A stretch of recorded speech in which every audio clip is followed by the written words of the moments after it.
당신의 선택. 세 번째 이야기. 강수화.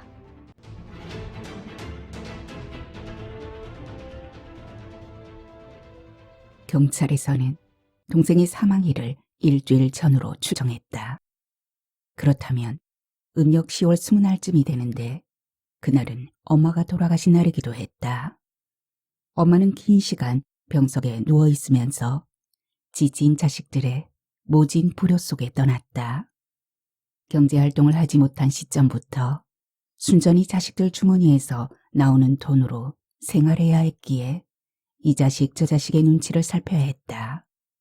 살얼음판 위를 걷듯 하는 엄마를 보다 못해 장애를 가진 막내 남동생이 자신의 꿈과 인생을 접은 채 엄마를 모시고 시골로 귀향했다. 동생의 결단으로 한동안 집안은 잠잠했다. 하지만 인간의 마지막 수순 같기도 한 요양원, 요양병원, 병원을 번갈아 옮겨 다니는 동안 엄마는 또다시 병원비 문제 등으로 자식들을 불효자로 만들었다. 몸과 마음이 지쳐가던 나날들, 그 막다른 길목에서 현숙이 끔찍한 불효를 저질렀다. 점점 심화되는 형제들의 전쟁, 그 악몽의 굴레에서 벗어나고자 식물인간 상태의 엄마의 호흡을 멈추게 했던 것이다. 현숙은 엄마가 숨을 거두는 단 몇 초만 참으면 형제간 전쟁이 종식되고 밝은 평화가 찾아오리라 믿었다. 거미줄처럼 얽힌 자연 생태계, 곧 쓰러질 듯 보이는 미미한 생명일지라도 누군가의 삶을 지탱하는 원천일 수도 있음을, 사여가는 촛불이었지만 동생의 삶을 지탱해주는 영양줄이었음을 미처 깨닫지 못했다. 엄마와 직접적인 줄로 맞닿아 있었던 생명체 동생이 스스로 목숨을 끊었다. 현숙이 슬픔에 앞서 지옥의 나락으로 떨어지는 공포에 떨었던 이유는 부정할 수 없는 인연의 고리 때문이었다. 그와 얽히고 설킨 수많은 고리들 중 어느 누구의 생명과 맞닿아 있을지 모른다는 이유에서였다. 소식을 접하고 고향집으로 달려온 형제들이 동생의 주검 앞에서 허둥댔다. 아이고, 아이고, 내가 너를 이리 만들었다. 어야, 이를 어찌해야 되노? 빈소부터 차려야 되는 거 아이가? 엄마 아버지 옆에 바로 매장해야 하나? 자식도 없는데 우리가 영전에 술 따른다 말이가. 세상에 나온 순서대로 가는 게 순리인데 네가 와 나를 앞서가노. 누나 제발 그만 좀. 언제까지 조민이 저렇게 연탄재 속에 둘랐고. 차라리 나를 데리고 가라. 아이고 아이고 나를 묻어라. 누구의 입에서 나오는 통곡이며 탄식인지 분간할 수 없는 상황 속에 언니가 옆으로 휙 쓰러지며 일순간 상황이 종료됐다. 급히 구급차를 불렀지만 읍내와의 접근성이 좋지 않은 시골이라 오는 시간이 더뎌 발을 동동 구르던 형부가 중간에 인계하기로 하고 헐레벌떡 차에 태우고 떠났다. 대신 논의는 자유로워졌다. 관구입 경로와 입간후 절차 등에 대해 삼남매가 의논해 나가던 중 둘째 오빠가 자신의 트럭으로 가족끼리 운구를 메고 엄마 아버지 산소 옆에 묻자고 했다. 젊은 아이들한테 어떻게 그런 일을 시켜요? 자신의 아이들에게 험한 죽음을 맡길 수 없다며 발끈하는 두 올케를 현숙이 사나운 눈빛으로 쏘아보았다.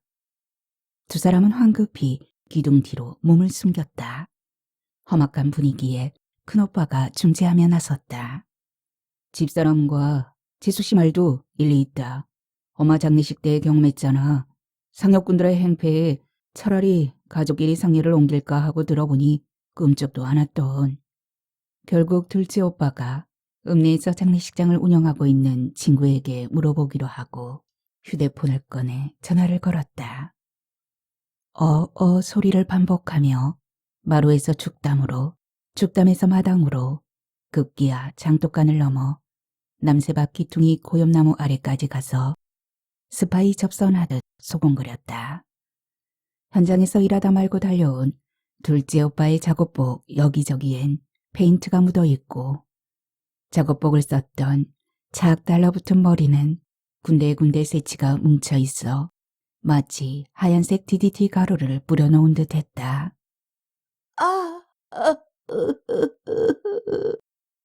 통화가 길어지는가 싶던 둘째 오빠의 발작적인 괴성이었다. 둘째 올케가 비명을 지르며 달려가고 큰오빠 내외와 현숙도 남새밭으로 내달렸다. 내가 죽였다. 엄마도 동생도 모두 내 때문에. 고염나무에 머리를 찢찢으며 자해를 하고 있는 둘째 오빠를 네 사람이 달려들어 겨우 땅바닥으로 끌어안히자 이번에는 머리를 바닥에 쿵쿵 찌으며 몸부림쳤다. 동생, 이러지 마라. 이 모든 사단은 마진 내 탓이다. 내가 못나서. 어머니, 용서하이소. 종연아, 미안하다. 아이고. 큰오빠의 통곡에 바닥에 널브러져 있던 둘째 오빠가 벌떡 일어나 큰오빠를 안으며 말렸다. 둘째 오빠 얼굴은 어디가 찢어졌는지 피 범벅이었다.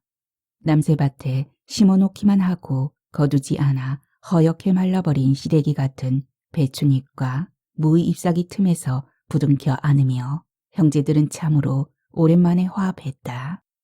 마루에서 둘째 올케가 자기 남편 얼굴에 피를 닦고 밴드를 붙이는 동안 둘째 오빠가 친구와의 통화 내용을 전했다. 어느 죽음이든 반드시 예를 치른 후 저 세상으로 보내는 의식이 필요하단다. 그 말에 모두가 고개를 끄덕였고 서둘러 읍내 장례식장에 빈소를 차리기로 했다. 화장을 할지 매장을 할지에 대해서는 장례식장에서 의논하기로 했다. 경찰이 타살인지 자살인지를 조사한다며 노란색 바탕에 검은색으로 폴리스 라인이라고 쓰여진 띠를 둘러치고는 동생의 주검에 손도 대지 못하게 하는 바람에 모두는 빈손으로 읍내에 갔다. 장례식장은 모든 시설과 물품들이 완비된 채 그들을 손님처럼 맞았다.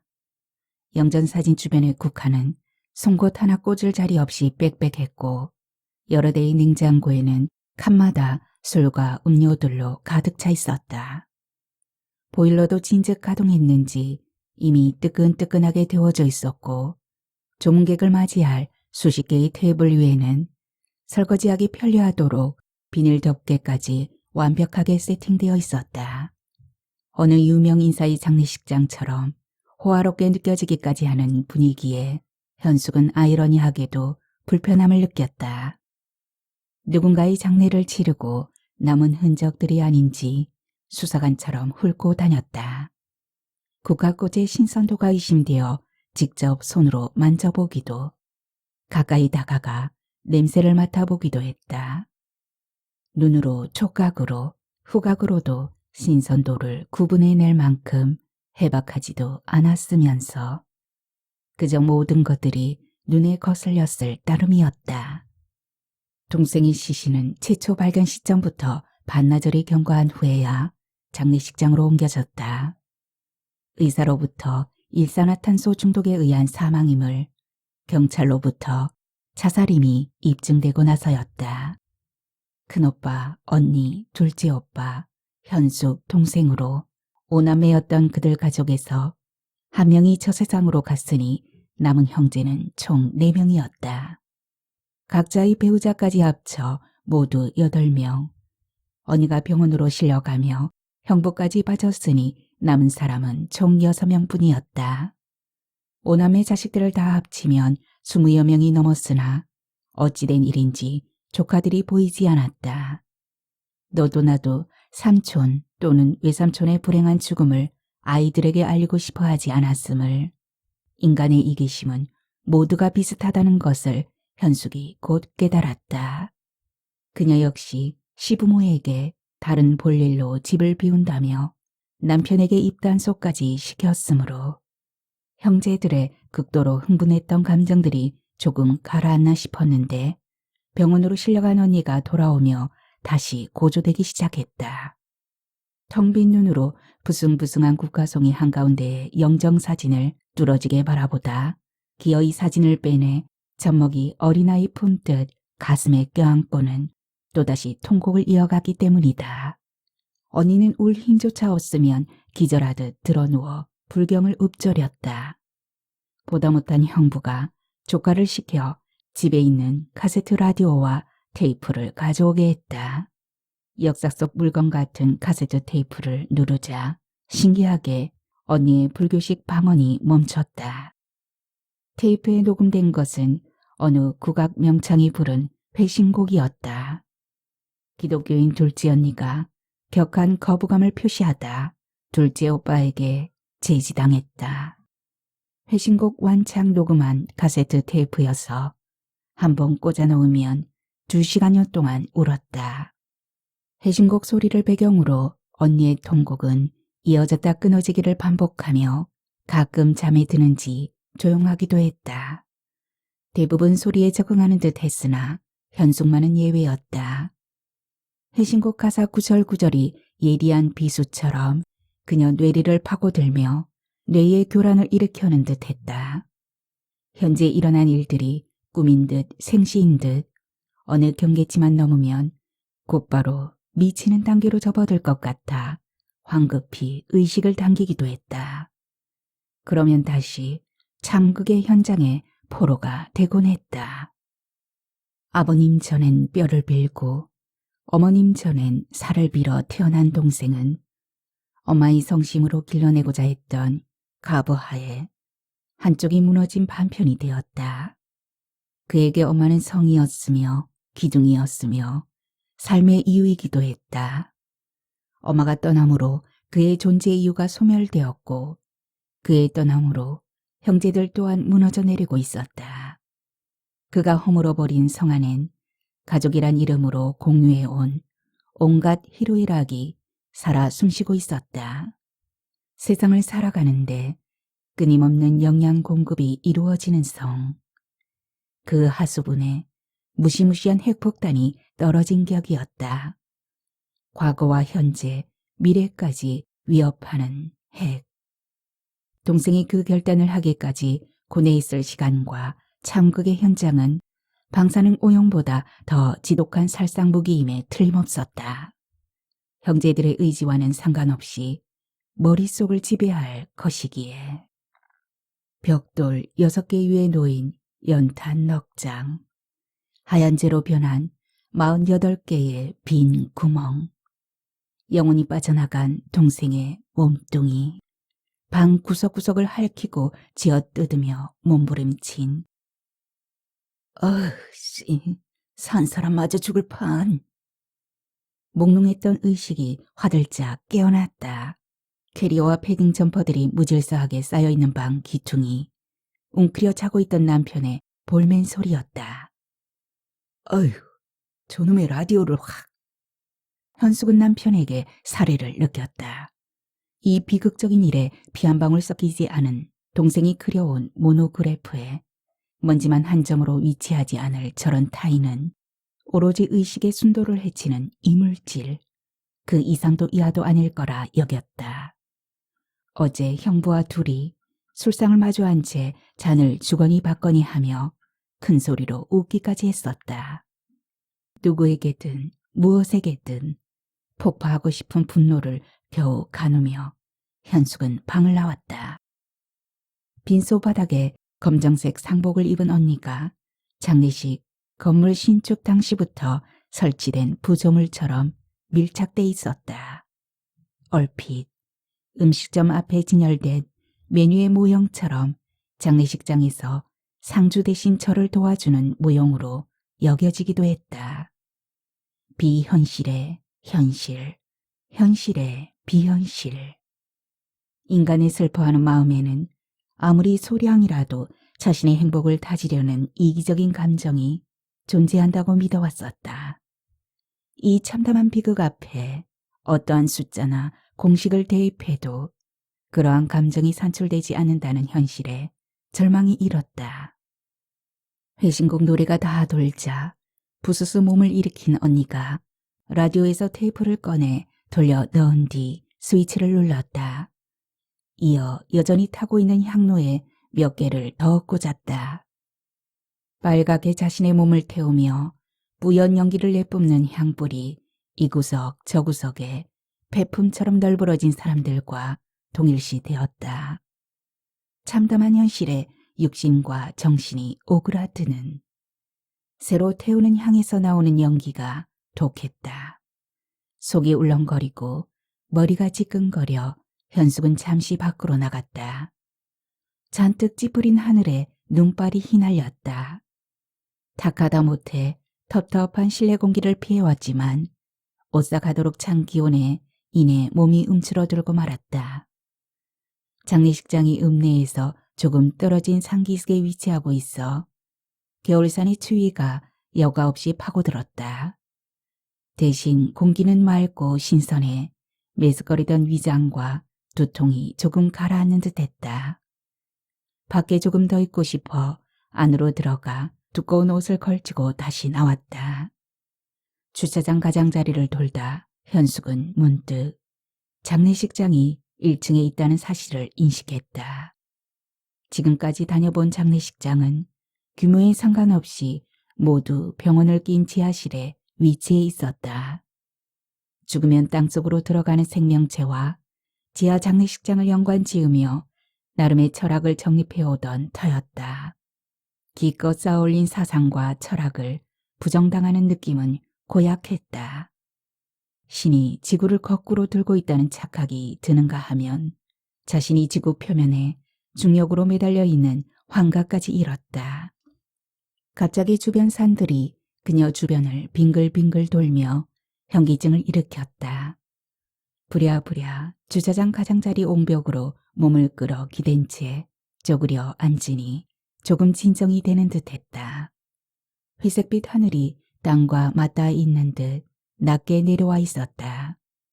땅인지 하늘인지 모를 곳에서 솟아나는 눈송이들 사이로 저 멀리 로켓처럼 우뚝 솟은 무엇이 그녀 시야를 당겼다. 고딕 양식으로 지어진 중세 유럽의 성당 같기도 했다. 누구 별장인가? 만화 속 그림처럼 비현실적인 풍경이 점점 그녀 가까이로 클로즈업 되는 순간 현숙의 심장이 쿵 내려앉았다. 신축한 군청 청사였다. 고향을 떠난 지 수십 년, 결혼하여 대한민국 수도 서울에 살고 있는 시민으로서 굳이 고향 군청 청사에까지 관심을 기울일 만큼 애양심이 높지도 할 일이 없지도 않았다. 의지와는 상관없이 촉이 그쪽으로 닿았던 게 그녀 집안과 원수지간이었던 사람이 군수 자리에 오르고 나서였다. 바로 동생의 둘도 없던 중마고우 홍석표였다. 동생의 죽음에 대한 울분이 저 뾰족한 청사로 향했다. 현숙은 악령을 퇴치하는 주술사의 주문처럼 군수, 석표 두 단어를 대내며 답돌이하듯 주변을 돌았다. 건물을 돌아 주차장으로 막 나오던 참이었다. 낯선 트럭 한 대가 들어오고 차에서 내리는 운전기사와 눈이 딱 마주쳤다. 혹시 101호 상주라 예? 아 참, 그거밖에 없네 예. 그는 혼자 묻고 답하며 서둘러 트럭 적재함에 실린 화환을 내려 바람처럼 안으로 사라졌다. 타인, 완벽한 타인의 등장에 두근거리는 심장을 안으며 현숙도 그를 따라 안으로 들어갔다. 101호 앞에서 언니와 무슨 이야기를 주고받고 있었다. 누가 보냈어? 현숙의 물음에 언니는 대답 대신 고개짓으로 아래를 가리켰다. 특별할 것 없는 하얀 국화꽃 화환 아래 형제 일동 글자가 눈에 들어왔다. 실망과 허탈감이 몰려왔다. 조금 전 주차장으로 들어오는 트럭과 기사가 얼마나 반갑던지 하마터면 뛰어가 반길 뻔했었다. 두 올케가 테이블에 아침 식사를 차리고 있었다. 다 합쳐 8명이었다. 아이들이 없어 다행이다 싶으면서도 삼촌, 외삼촌 가는 길에 예를 갖춰야 할 것 같은 현숙의 마음이 12번도 넘게 오락가락했다. 미움과 원망에 종잡을 수 없는 감정 언저리에 남편도 있었다. 어제 형부와 술잔을 기울이며 히히대더니 오늘은 식전 대바람부터 카세트 테이프 소리에 짜증을 내는가 하면 억지로 밥을 넘기는 형제들과 달리 주방에서 커다란 양푼을 찾아 국을 퍼 담고는 밥 2공기를 한꺼번에 말아 마파람에 개눈 감추듯 먹어치웠다. 육개장이 시원하다며 올케에게 한 그릇 더 부탁해 땀을 닦아가며 후루룩 마시는 형부와는 난형 난제로 누가 더하고 덜하지 않았다. 부엌 설거지를 돕고 돌아서니 남편과 형부가 믹스커피를 타 마시며 고스톱판을 벌이고 있었다. 형제간 DNA를 누가 부정할 수 있으랴. 언니가 현숙의 마음에 들어갔다 나오기라도 한 듯 시원하게 그들을 응징했다. 펼치고 있는 고스톱판을 획 둘러 엎었던 것이다. 이 여자가 와이라노? 뭐하는 짓이라? 당신 집에 갔어. 죽어가는 거 겨우 살려놨더니 정신이 돌았나? 그러게 안 돌아서 미칠 지경. 당신 동생이 이렇게 죽었어도 여기서 고스톱판 벌렸겠나? 내가 처남 죽으라 했나? 죽인 거나 다름없다. 엄마 아플 적에 우리 집에서 다음은 몇 달만이라도 모시자고 사정했을 때 뭐라 했노? 결혼하면서부터 당신 부모 한 집에 살며 수발했어. 그런데 엄마는 한 번도 모시지 못하고. 소싸움하듯 형부에게 돌진하려던 언니를 현숙과 오빠들이 붙들고 형부는 남편이 막아섰다. 결국 현숙이 남편을 몰아세웠다. 형부 모시고 나가. 발이 날 때 오든지 말든지 알아서 해. 두 남자는 오빠들의 만류에도 불구하고 옷을 챙겨 입고 밖으로 나가버렸다. 피가 썩이지 않은 두 이방인은 그렇게 퇴각했다.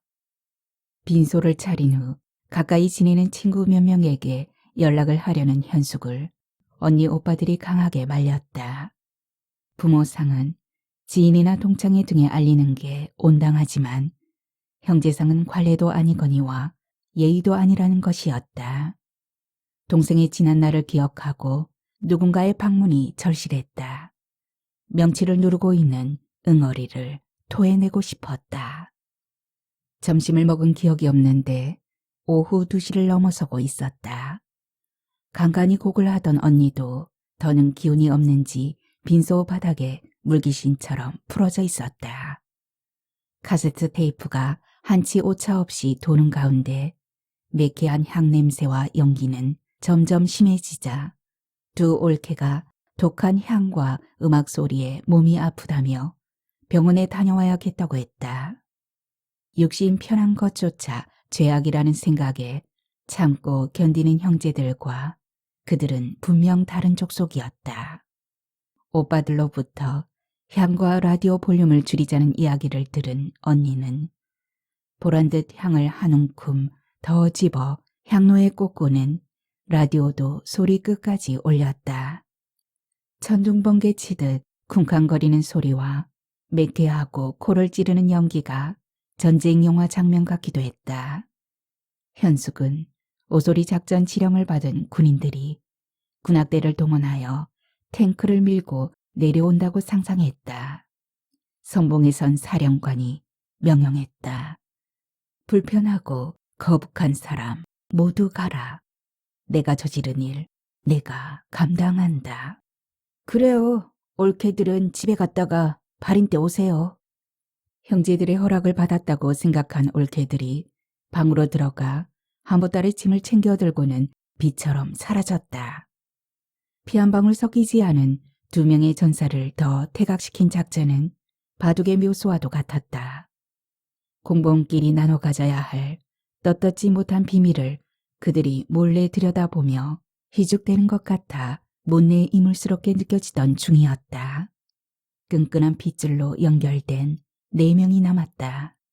어이, 모두 여와서 저 좀 봐라. 창가에 서서 밖을 내다보던 큰오빠가 뒤를 돌며 동생들을 부르자 둘째 오빠와 현숙이 다가갔다. 저 멀리 산 아래서 아이들 몇 명이 썰매를 타고 있었다. 우와, 벌써 얼음이 얼었나? 무슨 소리예요? 밖에 얼마나 추운데. 우리 눈에도 얼음 꽝꽝 얼었겠다. 언제 왔는지 언니가 창가로 다가와 그들의 대화에 끼어들었다. 그치, 언니. 저런 얼음장을 숙박업소에 비유하면 여인숙, 우리 노는 7성급 호텔이다. 캬, 우리 언니 표현 지긴다. 시인들 모두 다 죽었어. 맞다.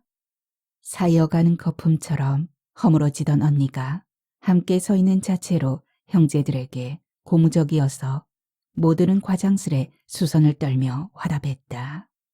형제들은 아버지가 살아계시던 때의 시절의 기억들을 회상하며 과거로의 여행을 떠났다. 유년 시절 가장 행복했던 놀이가 썰매 타기였다는데 이견이 없었다.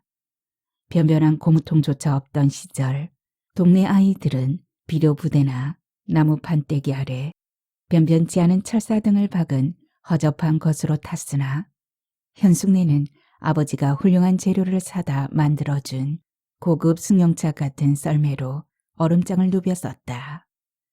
언니 오빠들이 아버지와 함께 했던 얼음장의 추억들을 하나둘 이어가자 현숙도 아련한 추억 하나를 건져 올렸다. 아버지가 어린 현숙에게 처음으로 썰매를 태워주던 날이었다. 조심스럽게 그녀를 썰매 위에 들어 올린 후 깍 붙들라며 살살 밀고 당기다 현숙이 조금씩 몸의 균형을 잡아나가는 듯 하자 어느 순간 힘껏 밀었다. 가슴이 울렁거릴 정도로 두려우면서도 짜릿하게 느껴지는 속도감. 아버지 손으로부터 벗어났다는 사실을 알았을 때의 그 설레던 감격.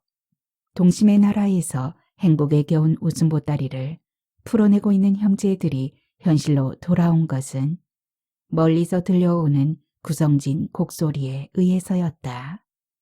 누가 들어오나 보다. 그러게. 안 그래도 시골 장례식장 운영이 힘들겠다는 생각을 하고 있었어. 누가 아니래. 이 큰 장례식장에 단 우리만. 곡소리가 점점 배기로 가까이로 다가오는 듯 하자 모두 어리둥절한 표정으로 서로를 바라보다 소리나는 쪽을 향했다.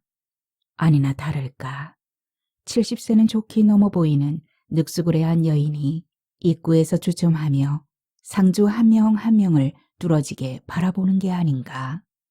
몇 초가 흐르고 여인이 신발을 벗고 올라오더니 빈소로 직진하며 오체 투지하듯 미끄러졌다. 고모가 너를 우찌 키웠는데 천재라고 천재 낳았다고 읍내가 떠들썩했는데 그것도 한번 비워보지 못하고 어찌 그리 모질고 무정하게 지 목숨 지가 끊고 갔노. 아이고 아이고. 언니가 외사촌 언니 같다고 했다. 읍내 부근에서 농사를 지으며 살고 있는 큰 외삼촌 맏딸이었다. 가뭄으로 타들어가던 사냐에 소나기 강풍이 휘몰아치는 듯했다. 슬프디 슬픈 곡조로 토해내는 구성진 가락에 모두의 눈에서 뜨거운 액체가 물컹물컹 쏟아져 나왔다. 지금까지 서로의 눈치를 살피느라 제각각의 죄의식에 사로잡혀 속으로 삼켰던 단단하게 뭉쳐 명치 끝을 누르는 응어리가 외사촌 언니의 가락을 마중물 삼아 울컥울컥 올라왔다. 그녀의 곡소리는 오케스트라 단원을 이끄는 지휘봉 같았으며 장엄한 연주는 오래도록 계속되었다. 모두 고마울어라. 칼로 무 자르듯 자신의 울음을 뚝 끊고는 코를 팽 풀며 형제들을 향해 나무라듯 꾸짖었다. 이것들아, 이 지경이 되도록 뭐 했노? 인정머리 없기로 나한테 연락도 안 하고 사람이 올 때도 집안엔 금줄 걸고 귀히 맞지만 갈 때도 외롭지 않게 보내야 한다. 장례식장이 와 이리 헐렁하노. 자손이 없으니 친구라도 몇 명 불러 술 몇 잔 따르게 해라. 아이고. 외종언니의 곡은 그렇게 찰지고 구성질 수가 없었다. 어디서 일부러 배웠을까? 저런 곡이야말로 서울 강남구 대치동 학원가에서 충분히 배울 만한 가치가 있다고 현숙은 생각했다. 한바탕 해오리를 몰고 온 외종 언니가 떠나자 빈소는 다시 정막에 휩싸였다. 무슨 생각들을 하는지 형제들은 모두 이 구석 저 구석의 소품처럼 고정돼 있었다. 정승집 개가 죽으면 정승집 문지방이 닳아 없어지도록 문상객이 문전성시를 이루지만 정승이 죽으면 개미 한 마리 얼씬하지 않는다는 속담을 되뇌며 좀은 부담을 안겨도 될 만한 인맥의 고리를 더듬었다. 동생 친구 몇 명이라도 불러 가는 길 배웅하게 하라는 외종언니의 말이 현숙의 내리를 떠나지 않았다. 인생은 한바탕 축제인가? 소풍 끝난 후에 쓸쓸함인가? 외사촌 언니가 등장하기 전까지 생생하게 살아있던 동생이 어느새 국화꽃 속 영정사진으로 돌아가고 형제들은 꼭 필요한 정책을 고언하지 못해 나라가 혼란스러워진 질책을 당하는 상감마마 앞에 대신들처럼 내장 빠진 호피처럼 이 구석 저 구석에 찰싹 달라붙어 있었다. 넓은 공간에서 네 남매끼리 서로의 숨소리를 의식해야 하는 일이 참으로 고통스러웠다. 현숙은 인간의 일상에서 흔하게 일어나는 소리와 잡음들이 삶을 영위하는 데 얼마나 중요한 요소인지를 깨달았다. 지금껏 다녀본 장례식장은 예외 없이 시끌벅적했다. 호실마다 들리는 곡과 조문객들의 술렁이는 소리가 가끔은 축제장처럼 여겨질 때도 있었다. 지상의 모든 소리들을 제거한 듯한 이 정적이야말로 시인 단테가 미처 묘사하지 못한 지옥의 풍경일 거라 생각했다. 우주 정막강산에 한 줄기 빛처럼 바깥 세상의 소리가 또 한 번 찾아들었다. 스피커를 켠 채 통화하는 언니의 휴대폰 너머 완벽한 타인이 있었다. 여간 반가운 마음에 현숙이 몸을 일으켜 언니 곁으로 다가가자 스피커를 끄며 전화기 든 반대편 손으로 저리 가라는 제스처를 했다. 민망한 듯 쫓겨나며 두 오빠들을 보자 모두 언니 쪽으로 신경을 곤두세우고 있다는 것이 느껴졌다. 오랜 통화가 끝나고 현숙이 다시 언니 곁으로 다가갔다. 누구랑 통화했어? 홍영순, 석표 보내라고. 뭐? 언니 진짜 미친 기가. 아니, 내 정신 말짱하다. 군수 석표 말이가. 맞다. 어린 시절의 현숙네 고향은 200여 가구로 어느 시골 마을 중에서도 꽤 규모가 큰 편에 속했다. 마을 한복판을 가로지르는 개천을 경계로 윗마을에는 홍씨, 아랫마을에는 현숙네 종친인 이씨들이 살고 있었다. 윗담 아랫담으로 불리기도 했던 동네는 두 성씨 간에 은근한 경쟁의식이 깔려 있어 먼 나라 이웃나라 같기도 했다. 지나친 라이벌 의식이 가끔은 적대적 관계로 발전하기도 했다. 당시 대한민국 농촌은 가난에 허덕이며 궁핍한 생활에 놓여 있었는데 현숙네 마을도 예외가 아니었다. 세 끼니 중 한두 끼를 고구마나 수제비 등으로 해결하는 이들이 흔했다. 못 살다 보니 일거리가 없고 일이 없으니 가난을 면치 못하는 악순환이 반복됐다. 겨울이 다가오면 남자들은 동네 사랑방에서 노름이나 윷놀이 등으로 시간을 보내기 일쑤였다. 희한하게 두 성씨 간 장벽 없이 왕래하는 일이 있었는데 바로 노름이었다. 집단으로 원수가 되곤 하는 일도 그 때문이었다. 노름으로 돈을 잃고 끼니조차 없어 현숙네로 곡식이나 돈을 빌리러 오는 사람들도 흔했다. 아버지는 그러한 사람들을 달래기도 나무라기도 했다. 나무를 해서 팔든가 아이들과 살 생각을 해야지. 암울하고 우중충한 동네에 새로운 바람이 불었다. 초가집을 귀하나 슬레이트 지붕으로 바꾸고 사람 몇 명이 겨우 지나다니는 비좁은 흙길을 리어카나 경운기 등이 다닐 수 있도록 넓힘과 동시에 시멘트나 아스팔트로 포장하며 마을마다 집집마다 전기와 수도를 들이는 대한민국의 산업혁명이나 다름없는 새마을 운동이 일어났던 것이다.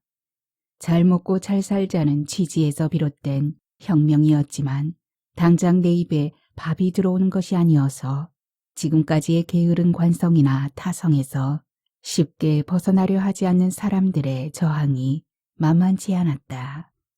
동네 부역이 개개인의 이득으로 돌아간다는 메커니즘을 이해하기엔 너무 먼 세계에서 살아온 그들이었다. 사람들의 의식개혁이 먼저라고 판단했던 정부는 정신계몽운동을 함께 펼쳐나갔다. 그 일환에 4H가 있었다. 명석한 머리, 충성스러운 마음, 부지런한 손, 건강한 몸을 일컫는 말로 새마을 운동을 이끌 지도자를 양성하기 위해 만든 조직이었다. 군청 지도가에 근무하고 있으면서 4H와 새마을 지도자들의 정신계몽 교육을 담당하게 된 현숙의 아버지는 직장에서의 업무와 별개로 동네를 변화시키고자 하는 열망에 사로잡혔다. 퇴근 후와 주말, 공휴일 등에 동네의 젊은 남자들을 집으로 불러 술과 음식을 대접하며 새마을 운동의 필요성을 역설했다. 해마다 볏집으로 지붕을 이지 않아도 고구마나 수제비로 끼니를 때우지 않고 쌀밥을 먹을 수 있는, 모두가 잘 먹고 잘 살 수 있는. 아버지의 지난한 노력 끝에 따로국밥처럼 지내오던 이 씨와 홍 씨들이 조금씩 마음의 문을 열기 시작했다. 그 과정에 유별나게 아버지를 따르게 된 사람이 바로 석표 아버지였다. 동네에서 석표 아버지를 모르면 간첩이었다. 윗담에 사는 그는 키와 체격이 보통 사람보다 껑충 큰데다 시뻘건 흉터가 대각선으로 쭉 그어진 것도 모자라 한쪽 눈이 온통 빨간색으로 뒤덮여 있어 보기만 해도 무서웠다. 아랫담 아이들은 그가 눈에 띄기라도 하면 괴물이 나타났다며 달아나거나 숨기에 바빴다. 일찍부터 도시로 나가 공부했던 아버지는 윗담 사람들을 세세히 알지 못하다가 새마을 운동의 일선에 나서며 윗마을 사람들과 직접적인 교류를 하게 되었다. 특히 자신을 따르는 석표 아버지를 안타까이 여기며 관심을 가지게 되었다. 군대에서 총알 오발탄 사고로 얼굴이 그렇게 되었으며 외관상 안타까운 부분은 인정하나 눈, 코, 입의 기능이 모두 정상이어서 원호 대상자 자격에서 탈락했다고 한다. 아버지는 혐오스러운 얼굴 외관 또한 자신감의 상실로 이어지는 정신적인 장애라며 이의 신청을 할 것을 종용하며 이에 필요한 서류와 준비 절차를 하나하나 도와주었다. 석표 아버지는 원호청에서 배달된 서류는 봉투 개봉조차 않은 채 현숙 아버지에게로 들고 왔다. 아버지의 출퇴근길 오토바이 뒷자리에 석표 아버지를 태우고 다니는 일이 적지 않았다. 석표네를 비롯한 대부분의 농민들에게 5, 6월은 고난의 시기였다. 지난 가을에 수확했던 양식이 바닥나고 보리는 아직 여물기 전인 일명 보릿고개가 도래하기 때문이다. 심어놓은 벼가 가뭄이나 홍수 등으로 절반조차 수확하지 못하는 이를 농민들은 그저 운명으로 받아들이고 있었다. 어쩌면 농가 소득 증대가 가장 우선적인 새마을 운동의 시발점이었는지 모른다. 가뭄에도 물을 공급할 수 있는 양수장 설치, 그 물을 끌어올릴 수 있는 양수기 보급 확대, 홍수 방지를 위한 제방 등을 쌓아 자연재해로 일어나는 농작물 폐해를 막고자 했다. 뿐만 아니라 벼, 보리, 밀 위주로 1차적인 배고픔을 해결하기 위한 농작물만 재배하던 범위를 벗어나 돈이 되는 다른 작물로도 눈을 돌리게 했다. 그 시범사업의 영역에 양잠이 있었다. 부잣집 논밭을 소작하고 있던 사람들은 벌레한테 뽕잎만 먹이면 돈이 된다는 소리가 너무나 달콤하게 들렸던지 너도 나도 누에를 치겠다고 달려들었다. 뽕나무 심기에 더없이 좋은 조건을 갖추고 있었던 현숙네 선산을 아버지는 석표네를 비롯해 몇 사람에게 무상으로 땅을 빌려주었다. 아이들은 많은데 자신의 땅떼기라곤 거의 없는 석표네가 가장 많이 차지했다. 석표네의 무조건적인 선심을 쏟아붓는 아버지에게 엄마의 불평과 불만이 잇따랐다. 나라도 구제해주지 못하는 게 가난인데 우리 집 곶감 비는 줄은 모르고. 아버지와 석표 아버지의 기대와 바람은 산 넘어 산이었다. 건강 상태 이상으로 제대를 하고 나온 터라 사고 당시를 재조사하여 재판을 받아야 한다고 했다. 원어청과 수없는 서류를 주고받으며 읍내는 물론 서울까지도 오르내려야 했다. 어느 시절 어느 자리에서나 책임 회피를 위해 덮은 일을 다시 까발리는 건 결코 쉽지 않은 일이다. 눈 밝고 기 밝은 요즘 시절에도 어려운 일이거늘 하물며 70년대였으니 이러한 재반 등에 석표네가 현숙네를 남다르게 우러르며 아버지에게는 깊은 존경의 마음을 품고 있다는 것을 현숙의 가족들이 모르지 않았다. 석표는 딸만 7인 집안의 막내 아들이었다. 아들을 더 얻고자 했으나 석표 아버지보다 몇 살 연상인 그의 엄마 자궁문이 닫혀 더는 낳을 수 없다는 소문이 공공연한 사실로 떠돌았다. 하늘이 내린 천금보다 귀한 자식이었으니 불면 날아갈까 만지면 깨질까. 석표 아버지가 아들을 혹처럼 달고 다니는 것에 대해 어느 누구도 이상하게 생각하지 않았다. 훈장처럼 버젓이 앞세우고 다니는 모습은 동네 앞 정자나무의 존재만큼이나 고정된 모습 같기도 했다. 어쩌다 홀몸이 되레 눈을 흡뜨기도 했다. 석표 아버지가 현숙의 집에 드나들 때마다 석표가 따라왔으므로 종현과는 자연스레 친구가 되었다. 자신의 아들을 종현과 친해지게 해주려는 의도가 뻔히 보였지만 아이들이 어른의 의도 내지 사심을 구별해가며 사귈 리는 만무했다.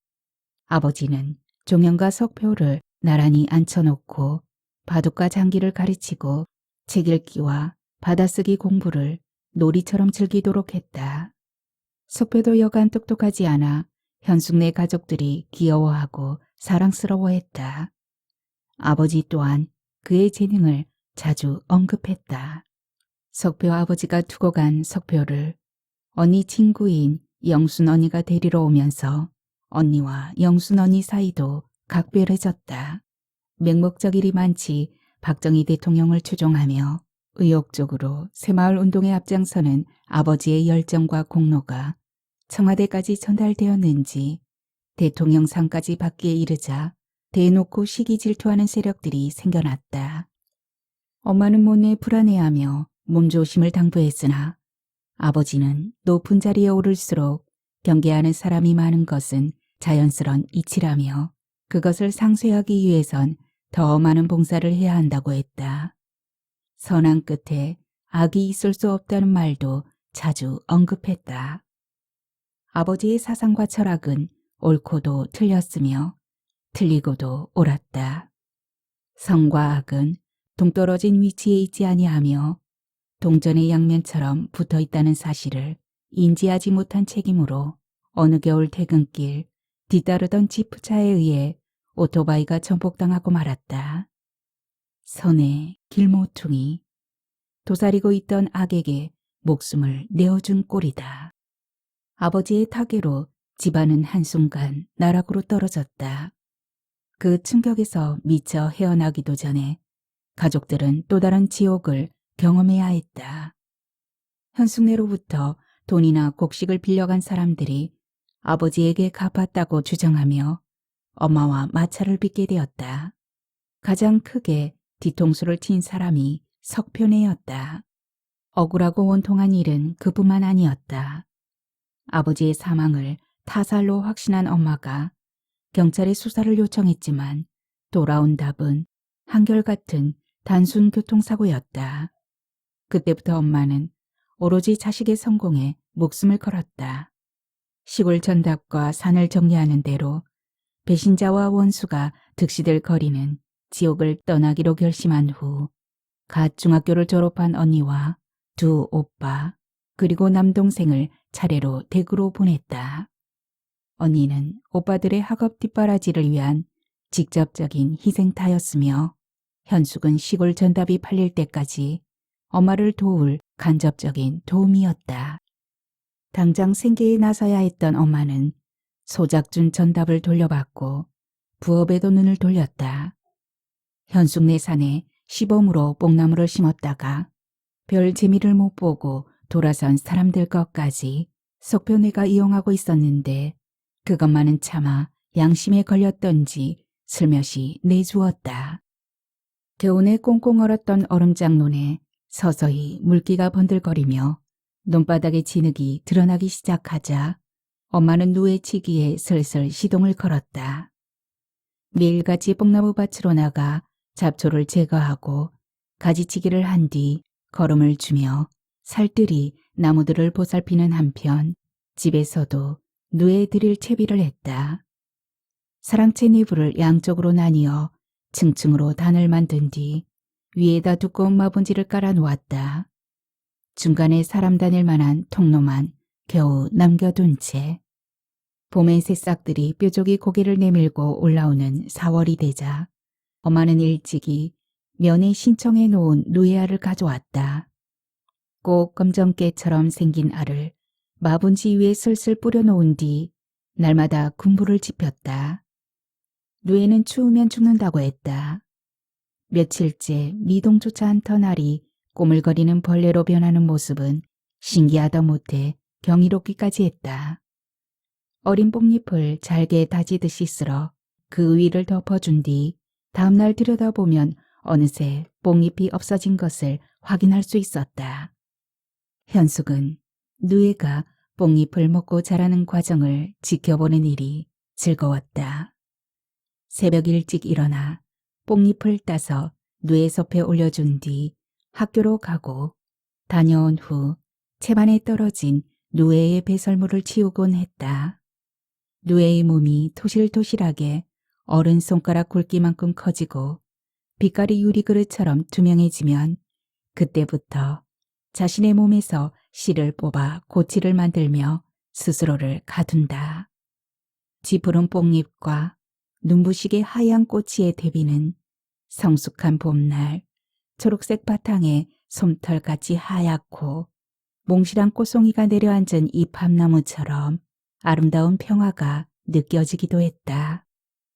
뽕잎 사이사이에 들어앉은 하얀 고치를 꽃잎 따듯 하나하나 집어 올려 다시 면사무소로 가져가 돈으로 바꿔오기까지 누에 치는 일은 단 한순간도 힘에 부치다는 생각을 할 수 없게 만드는 현숙의 유일한 즐거움이자 보람찬 노동이었다. 가을 날씨답지 않게 하늘에 먹구름이 잔뜩 낀 날이었다. 중간고사를 마친 현숙이 일찍 집으로 돌아와 사랑채를 들여다보니 누에 선반의 뽕잎이 휑하니 비어 있었다. 현숙과 엄마는 무슨 일보다 누에 치는 일을 우선시했다. 잘 먹어야 상품인 고치가 만들어지고 좋은 값이 매겨지기 때문이다. 가방을 던져두고 서둘러 뽕나무 밭으로 달려갔다. 그날따라 한적한 뽕나무 밭이 이상했다. 양잠을 많이 했던 석편에는 봄가을이 되면 식구 중 어느 누구라도 눈에 띄기 마련이었다. 엄마가 특별히 괴로워했던 이유 중 하나도 매일같이 원수를 만나야 하는 일이었다. 가끔 고요와 적막이 어떤 대상보다 더 두렵고 공포스러울 때가 있다. 엄마를 불러야 한다는 생각과 그러지 말아야 한다는 생각이 교차했다. 무성한 뽕나무들 사이에서 몹쓸 예감의 촉과 맞닥뜨렸던 것이다. 뽕나무들에 가려 잘 보이진 않았지만 설빛한 느낌으로도 남녀가 엉겨 있는 것을 느낄 수 있었다. 엄마의 용수는 신음이 싸우는 소리처럼 들리기도 했으나 쉬 판단이 서지 않아 섣불리 다가가지 못했다. 사람 살려! 여기 이놈이 사람을! 하얗게 질린 얼굴로 사시나무 떨듯 하고 있는 현숙의 귀에 사내의 외마디 비명이 꽂힘과 동시에 엄마의 고통에 찬 울부짖음이 들렸다. 급히 엄마를 부르며 현장으로 달려가자 남자가 허겁지겁 바지춤을 올리며 현장에서 사라졌다. 석표 아버지였다. 그 일로 오른쪽 팔이 부러진 엄마는 6개월 동안이나 깁스를 하고 있어야 했다. 현숙은 눈물고 기먹은 척 어느 누구에게도 그 일을 발설하지 않았다. 특별히 엄마의 입단속이 있었던 것도 아니었지만 왠지 그래야 할 것 같았다. 읍내에 있는 여상의 재학 중이었던 터라 성에 대해 전혀 모르지도 않았다.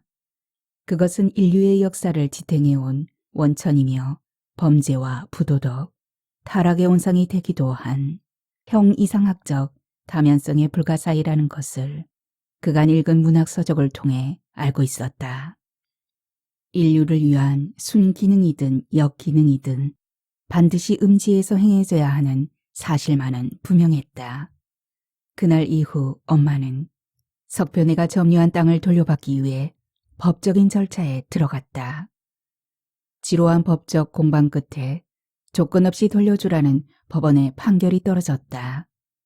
판사 앞에서 비굴할 정도로 네 하며 읊조리던 부부가 돌아와선 딴청이었다. 또다시 뽕나무 값으로 터무니없는 돈을 요구했던 것이다. 법원에선 이미 경작한 횟수로 나무값을 상세하고도 남았다는 판결을 내렸으나 그들은 엉뚱한 핑계와 변명을 늘어놓으며 배짱을 부렸다. 하는 수 없이 그들의 뽕나무를 베어내기 시작하는 엄마를 석표 아버지가 무지막지하게 폭행하는 바람에 갈비뼈 여러 대가 부러졌다. 법도 당장의 주먹 앞에 아무런 구실을 하지 못했던 것이다. 살면서 견뎌온 모든 불행을 통틀어도 근접하지 못할 비극적인 일이 현숙네를 덮쳤다. 대구로 나간 동생이 방으로 새어 들어온 연탄가스에 의해 장애의 몸이 된 것이었다. 감당하지 못할 충격을 받은 엄마는 이성을 잃고 허우적댔다. 용하다는 병원을 찾아다니느라 동생과 함께 며칠씩 집을 비우기도 무당을 불러 구슬하기도 했다. 현숙에게 가장 괴로운 시간은 엄마와 동생이 방 안에서 두문불출하는 일이었다. 차라리 눈에 보이지 않으면 혹시 동생이 나아서 오려나 하는 희망이 있었고 잠시나마 두 사람의 절망에서 비켜나 있을 수 있었기 때문이다. 인간의 죽음 앞에 모든 것이 용서되듯 죽음보다 못한 장애를 가진 불구자에게 동네 사람들의 인심도 좋아진 듯 했다. 똑똑한 아들, 딸을 둔 현숙네를 은근히 시기하고 질투하던 사람들까지 식물인간처럼 누워있는 엄마와 동생을 위로한답시고 죽과 미움을 끓여오기도 했다. 엄마는 사람들의 방문을 극도로 꺼렸으나 집안 사람들이 찾아오면 마지못해 몸을 일으키곤 했다. 그렇게 몇 주가 흐르고 다시 자리 보존하고 있던 엄마가 현숙을 불러 호박죽을 끓여달라고 부탁했다. 무엇을 먹고자 하는 엄마가 너무 고마워 눈물이 났다. 부지런히 몸을 움직이며 호박과 팥을 삶고 찹쌀을 불려 절구통에 찧어 가마솥에다 앉히고 나무주걱으로 천천히 돌려가며 저었다. 그리고 뜨끈한 사발에 양껏 담아 상에 올렸다. 참으로 오랜만에 엄마와 동생, 현숙 세 사람은 포만감을 느끼는 식사를 했다. 큰일을 해냈다는 뿌듯함에 현숙이 콧노래를 부르며 저녁 설거지를 하고 있는데 누군가의 머리가 부엌으로 쑥 들어왔다. 깜짝이야. 석표 어머니 뒤에 장대같이 서 있는 괴물, 석표 아버지도 있었다. 동네 병문안 겸 산을 돌려주기 위해 왔노라 했다. 돌아가이소. 병문안 필요 없고 예. 우리 산은 당장 발 들이지 마이소. 산에 발이 달린 게 아닌께네. 오대 가지는 않을 깁니다. 흥분한 목소리로 속사포처럼 쏟아붓는 현숙의 목소리가 방 안까지 들렸던지 엄마가 문을 열고 나왔다. 누구? 이런 개새끼. 짐승과도 못한 빌어먹을 인간들. 온갖 욕으로 악기 쫓듯 그들을 물리친 뒤 엄마는 현숙에게 분풀이를 했다. 옆에 있는 빗자루 몽둥이로 콩타작하듯 딸을 두들겨 패며 순비 소리를 토했다. 네가 지금 제정신이가? 인두껍 쓴 짐승을 어디 감히 집에 들여? 저거 아들보다 잘났던 내 아들 얼마나 못쓰게 되었는지 그거 확인하려고? 가선아들이 저리 됐으면 내가 이렇지는 않았을 낀데. 그들이 다녀간 다음 날 석표 아버지가 원호 대상자가 되었다는 사실을 알았다. 그 소식에 엄마는 다시 두문불출했다. 남의 행복이 나의 불행으로 이어지는 고통이 어쩌면 가장 고약한 질병인지 모른다.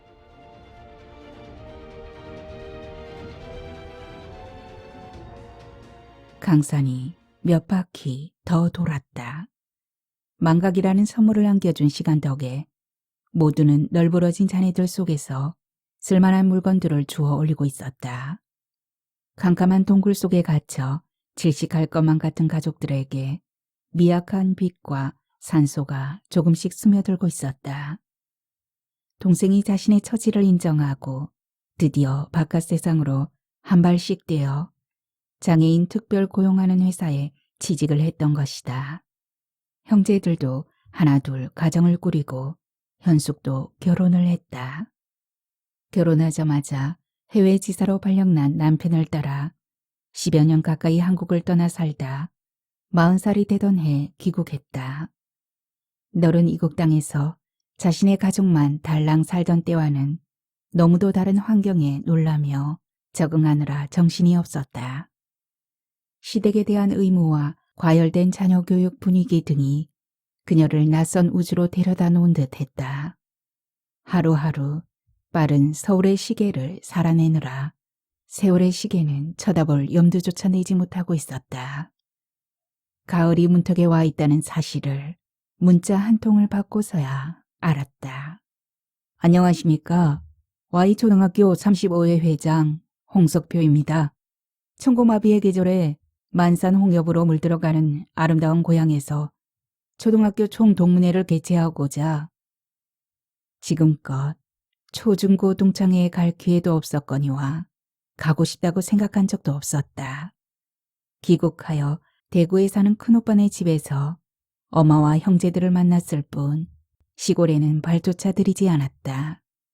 그런 그녀였기에 동창회장이라는 친구의 문자에 지금껏 해외에서 거주하다 온 자신의 전화번호를 어떻게 알았는지 그 사실에만 고개가 갸웃했을 따름이었다.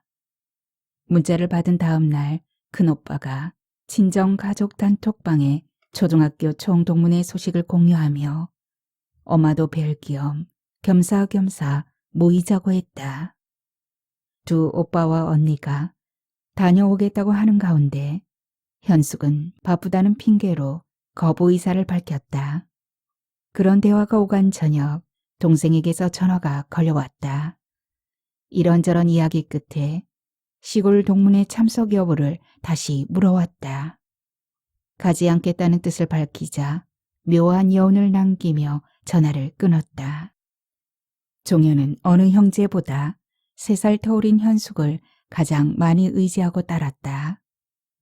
태어나고 자라는 동안과 사고를 당한 후에도 엄마와 현숙이 있는 시골로 돌아왔으므로 둘은 직접적인 아픔과 슬픔을 가장 많이 경험한 당사자들이었다.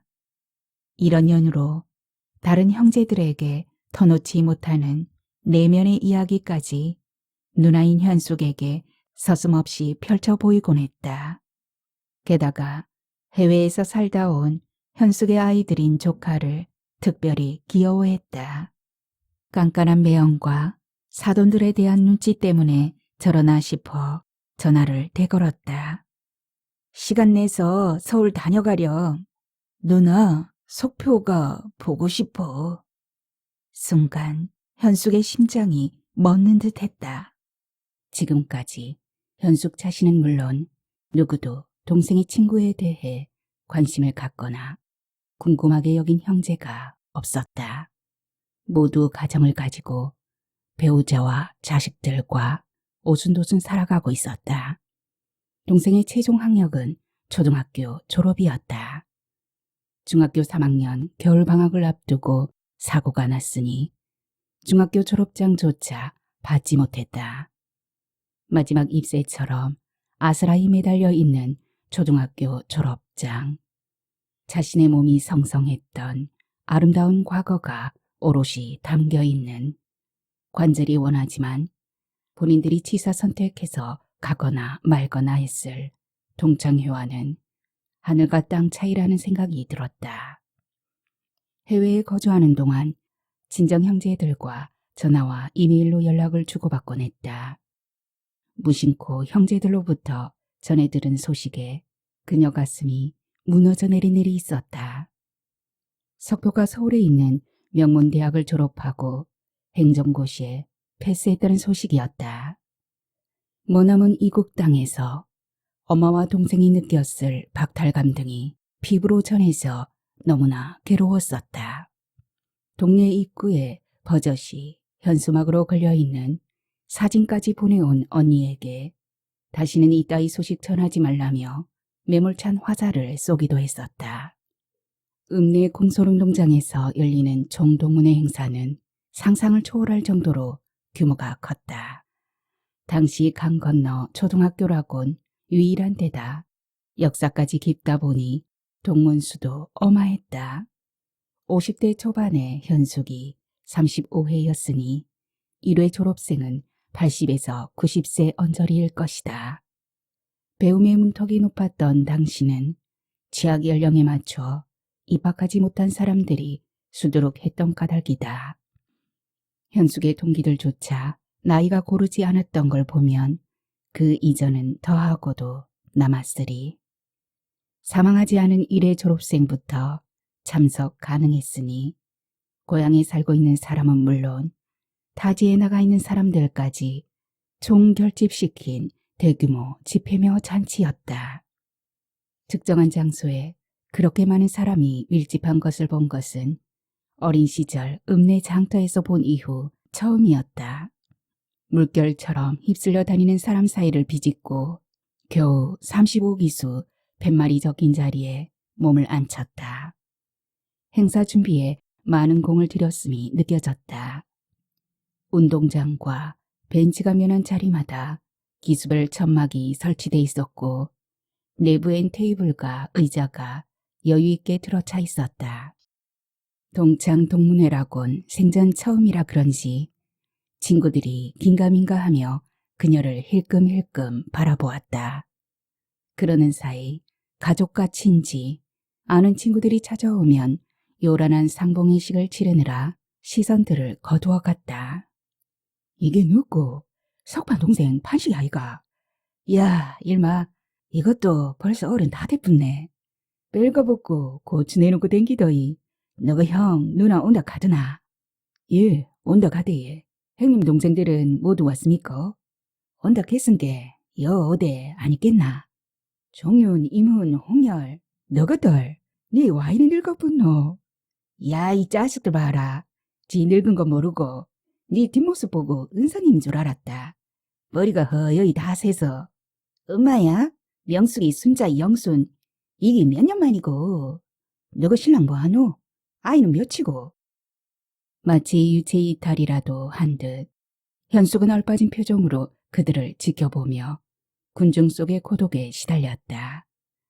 고독의 바탕은 순전히 석표가 종현을 어떻게 대할지에 대한 두려움이었다. 추스를 수 없이 복잡한 감정에 안절부절 못하다 결국 자리에서 일어섰다. 매도 먼저 맞는 게 나았다. 좋은 쪽이든 아니든 그녀 눈으로 직접 확인하고 싶었다. 운동장 건너편에 위치한 동생의 기수 자리를 찾아 멀찍이 서 동생을 관찰했다. 번잡한 도시의 도로 한복판에 폭삭 내려앉은 싱크홀. 그 한가운데 하나의 점처럼 동생이 앉아 있었다. 동생 주변이 휑한 공으로 누구도 근접치 못하게 가림막을 쳐놓은 듯 했다. 웃고 떠들며 술잔을 위로 치켜올리는 동생의 친구들과 동생의 대비는 극과 극으로 싱크홀과 가림막 위를 칭칭 감아놓은 전멸등처럼 환시되기도 했다. 친구들에 둘러싸인 군계 일학. 자기 아버지를 빼닮은 체계적 눈매의 석표를 찾는 일은 어렵지 않았다. 그와 그를 둘러싼 친구들의 풍경이 벌통을 빠져나온 여왕벌 주변으로 무수한 일벌들이 둘러싼 모습과 흡사했다. 서둘러 자신의 자리로 돌아온 현숙은 쿵쾅대는 심장을 잠재우느라 옴짝달싹하지 못했다. 그녀도 처음엔 언니 오빠들부터 만날 생각이었으나 동생과 석표를 본 충격에 몸이 굳어버렸다. 다들 잘 왔는지 묻는 친정 형제 단톡방 문자에 집에서 보자는 짤막한 답신만을 올렸다. 어린 시절부터 롤러코스터 같은 환경에서 자란 터라 현숙은 모든 것으로부터 스스로 담을 쌓았었다. 친하게 지내는 친구 한 명조차 없다 보니 동창들이 모두 대면대면했다. 마땅히 시선 둘 데가 없어 애꿎은 손톱가시를 뜯고 있던 그녀에게 테이블 위 책자가 눈에 띄었다. 민망한 시선을 고정시킬 좋은 구실이어서 덥석 집었다. 행사 안내서였다. 별 생각 없이 페이지를 열던 현숙의 심장이 또다시 쿵 내려앉았다. 축사 1 국회의원, 축사 2 군수, 축사 3 국가기획실 실장 홍석표. 넘을 수 없는 벽 앞에 목리를 부려봤자 결국 자신만 초라해질 뿐이었다. 석표가 동생을 받아준다면 그의 부모가 저질렀던 악행들이 조금이나마 상쇄될 듯 싶었다. 어쩌면 그의 성공 마디마다 박탈감을 느끼며 괴로워했던 현숙의 가족들 또한 응원과 지지 쪽으로 선회할지 모른다.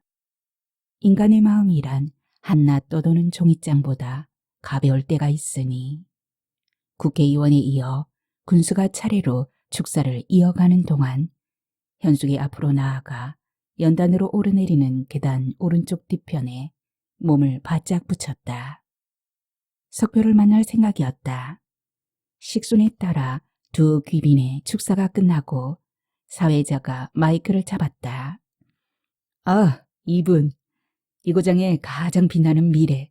우리나라 살림비용은 이분의 도장 없이는 어림도 없습니다. 여러분, 홍석표 국가기획실장입니다. 드디어 석표가 연단에 오르고 긴 시간 이어지는 박수갈채에 사회자가 몇 번이나 제지를 시켰지만 오히려 더 우렁찬 박수와 함성이 이어졌다. 결국 석표가 마이크를 뺏듯 넘겨받았다. 좋습니다. 이왕 이렇게 된 거 고마 내일까지 가입시다. 제가 부족하나마 이 자리까지 오를 수 있었던 것은 순전히 고향 덕분으로. 국민들의 정서를 자극하는 축사가 끝나자 박수와 함성은 홍석표란 구호로 이어지고 있었다. 연단 아래서 검정색 양복을 갖춰 입은 무리들이 이름을 유도하고 있었다. 축사가 끝나자마자 바로 내려올 줄 알고 연단 바로 앞으로 나갔던 현숙이 검정색 무리에 의해 제지당해 뒤로 물러났다. 자신의 차례에 차질 없이 들어야 할 카드 섹션이 저 앞에서부터 엉킨 탓에 타이밍을 놓친 기분이었다.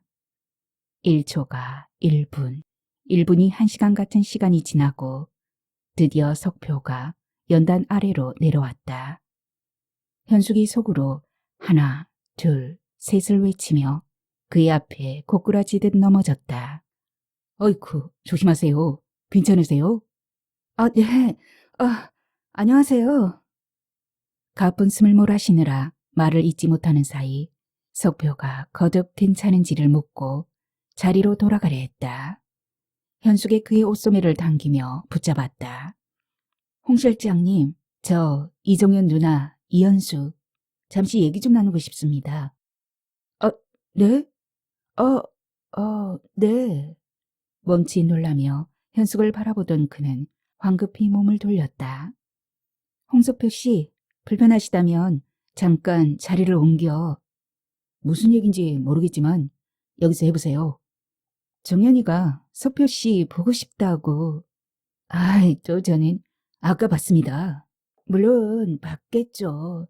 외톨이처럼 앉아있는 동생이 안쓰러워서요. 내 말 무슨 뜻인지 이해하리라 여겨집니다. 예전으로 돌아가 달라는 건 아이고, 그건 불가능하겠지만 아무 말 잔치로 횡설수설하는 현숙을 처리하라는 듯 석표가 검정 양복들에게 고개짓을 했다. 그러자 여러 명이 그녀를 에워싸며 석표로부터 그녀를 떼어내려 했다. 현숙이 거칠게 발버둥치며 석표를 향해 격분을 토했다. 야, 홍석표, 너 그러는 거 아니다. 사람이 어쩜 그렇게 매정하노? 제가 뭘 어쩌게요? 종현이를 업어주기라도 하라 말입니까? 내 말을 이해하지 못했을 리 없을 텐데. 우리가 유치원생입니까?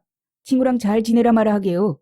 너 부모들 일을 네가 속속들이 알란가 모르겠다만 우리 가족들은 모두 묻고 지내왔다. 동생이 저렇게 된 마당에 옛날 일을 끄집어내 뭐 하겠노. 듣자 하니 저희 부모님이 뭘 잘못했습니까? 지금에 와서 과거를 따져 뭐 하겠노. 한번 따져보시죠. 저도 알 건 다 알아요. 뭘 아는데? 그렇게 남자가 필요했으면 재혼을 하든가. 뭐라고? 너 말 다 했어? 할 말 많지만 여기까지만 할게요. 이런 개 같은? 말 조심하세요. 여기가 어디라고 그런 욕을 하세요? 너 같은 건 개도 아깝다. 그래, 그 핏줄이 어디 가겠니? 뭐 이따위 여자가 다 있어? 어허라, 이제야 본성이 나오는구나. 그러면 그렇지. 결국 현숙은 검정 양복 여러 명에 의해 먼지처럼 가볍게 들려 행사장 밖으로 내쫓겼다. 분을 이기지 못해 다시 안으로 들어갈까 하다 마음을 돌려 주차장으로 향했다. 차에 오르자마자 핸들에 고개를 박은 채 흐느껴 울었다. 석표가 현재의 위치에 오르는 동안 국가유공자 혜택을 입었으며 자신의 부모에 대해서도 어느 정도 객관성을 지니고 있으리라 생각했다. 인간의 현재의 위치는 과거를 바탕으로 가족을 뿌리로 두고 있다. 가족은 선이든 악이든 모든 것을 공유하는 사회성과 국가 간의 싹을 틔우는 요람이기도 하다. 살아오는 동안 현숙은 부모와 형제들로부터 들었던 온갖 이야기들이 콩나물 시루에 물 새듯 귀등으로 흘러나갔지만 알게 모르게 흡수된 수분과 미네랄로 내적 성장이 이루어져 왔다고 믿어왔다. 설마 40살이 넘도록 가족 구성원 누구라도 현숙네를 언급하지 않았을까? 아니면 떳떳하지 못한 과거를 칼이나 가위로 싹둑 잘라냈을까? 과거를 부정하는 것은 현재를 부정하는 것이나 다름없다. 그가 큰 꿈을 꾸고 있다면 더더욱 자신의 뿌리를 돌아보고 미래를 설계하는 게 옳다고 여겼다. 권력 실세인지 모를 석표에게 대든 대가는 종현에게 더 비참한 결과로 이어졌다. 그날의 동문회 이후 명절이나 휴가철, 고향에 올 때도 아예 대문 밖을 나가려 하지 않는다며 엄마와 형제들이 걱정을 해왔다. 장애를 받아들인 후 산과 들로 바람 쐬러 다니던 자유마저 박탈당하고 말아 예전보다 더 외로운 꼴이 되어버렸다. 그런 동생을 의아해하는 엄마와 형제들에게 현숙은 시침 뚝 뗀 채 동문의 비화를 털어놓지 않았다. 가족들이 받을 상처는 물론 특히 둘째 오빠의 불같은 성격에 무슨 일을 벌일지 몰라서였다. 인간에게 망각이라는 장치가 있어 어떠한 고통이나 괴로움도 시간이 지나면서 희석되기 마련이다. 시가와 집안일, 아이들 교육에 전념하느라 친정 관련 일들이 그녀에게서 점점 멀어지고 있었다.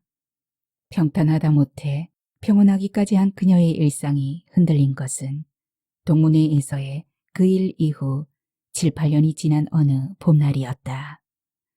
카톡이 울려 전화기를 열어보니 초등학교 동창 회장으로부터 밴드 초대장이 들어와 있었다.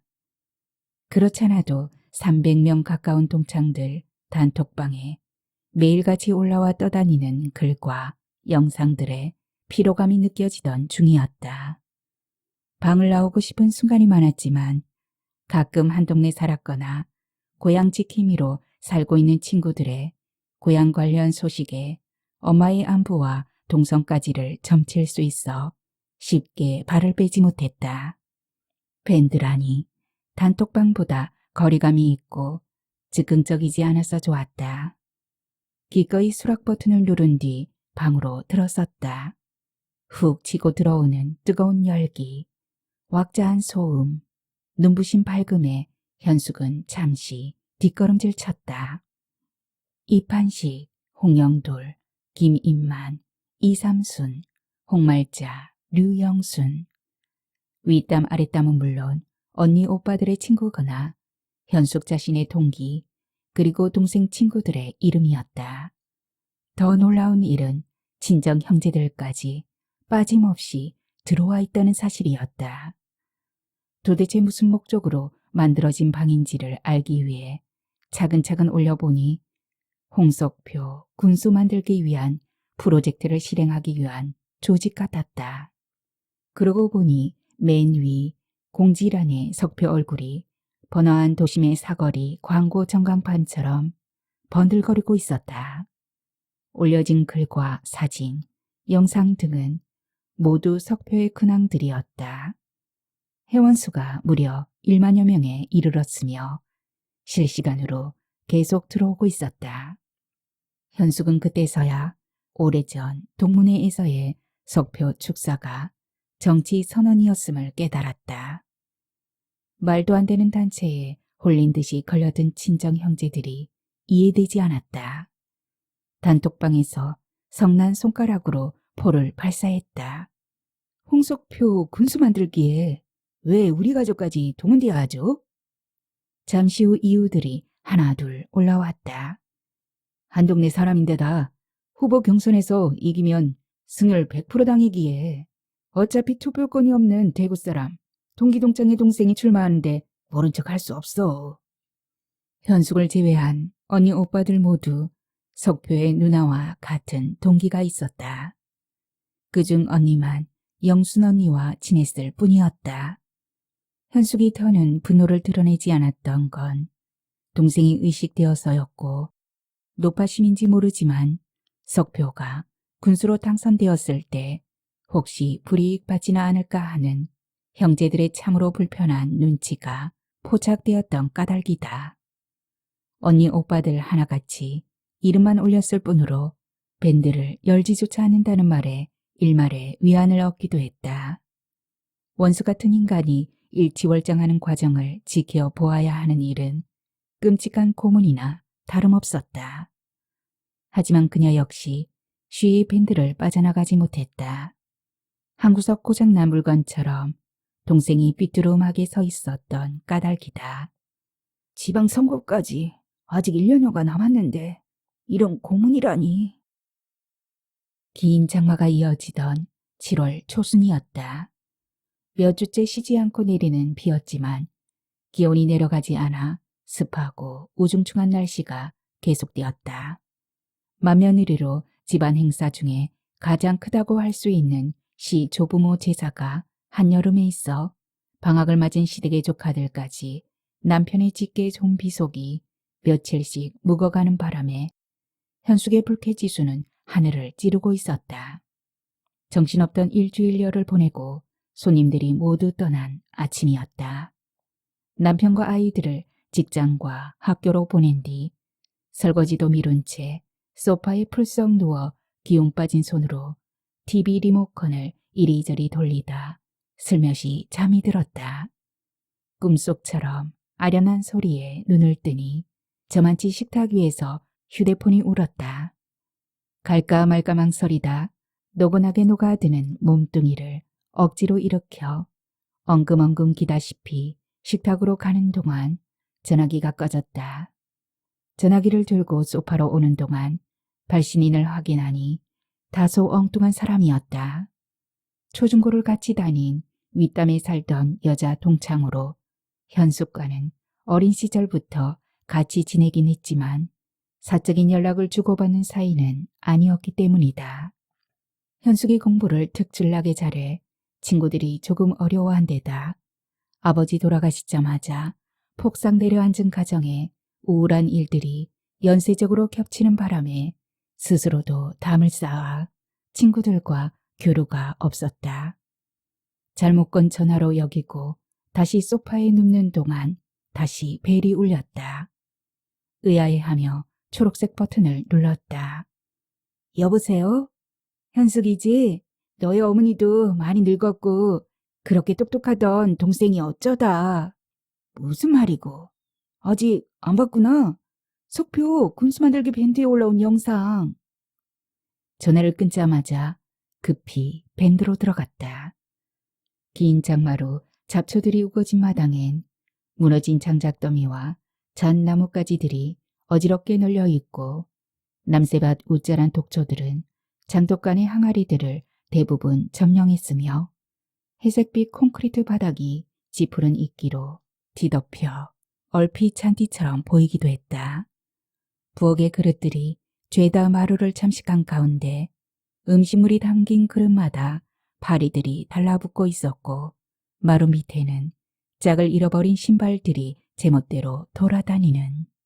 오랜 날 빨래를 말리지 못했는지 빈 공간마다 넝마조각 같은 옷들이 걸려있고 그 사이에 사람인지 짐승인지 구분이 어려운 흑백 봉드 남발의 두 생명체가 있었다.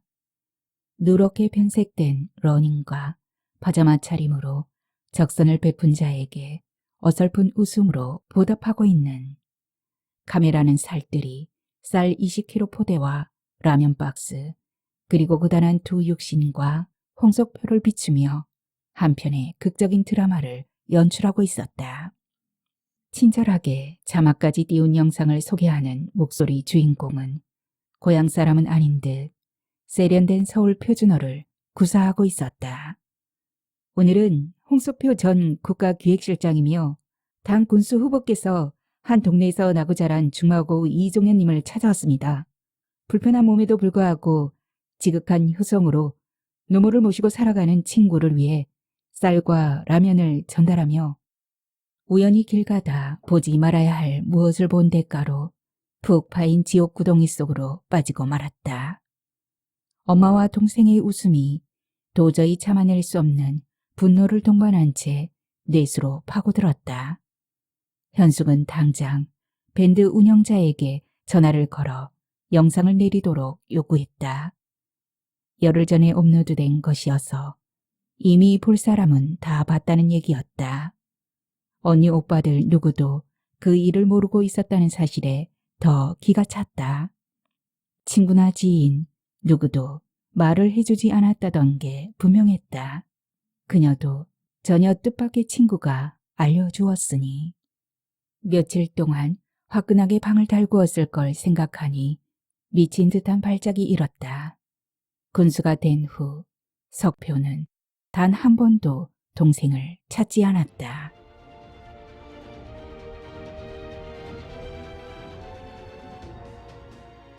안 그래도 그 생각하고 있었는데 사실 같은 생각을 석표 본인은 못 오더라도 친구 몇 명에게 알리기라도 전화라도 한번 해볼까? 영순 언니에게 석표를 보내달라는 억지를 한 불인 언니와 현숙이 큰 소리로 옥신각신하자 두 오빠가 끼어들었다. 오빠, 하지마. 현숙이 휴대폰을 꺼내는 둘째 오빠를 급하게 제지하며 소리쳤다. 가만히 있어봐라. 나도 그 정도 권리는 있어. 석표 군수 후보 경선에서 뛸 때 얘가 얼마나 표몰이 많이 해줬는지 알아? 둘째 오빠와 현숙의 입시 이름이 가열되자 언니가 손을 휘휘 저으며 말렸다. 기다려봐라. 내가 영순이한테 전화했으니 좀 있으면 전화 올 끼다. 석표한테 물어보고 전화해준다겠다.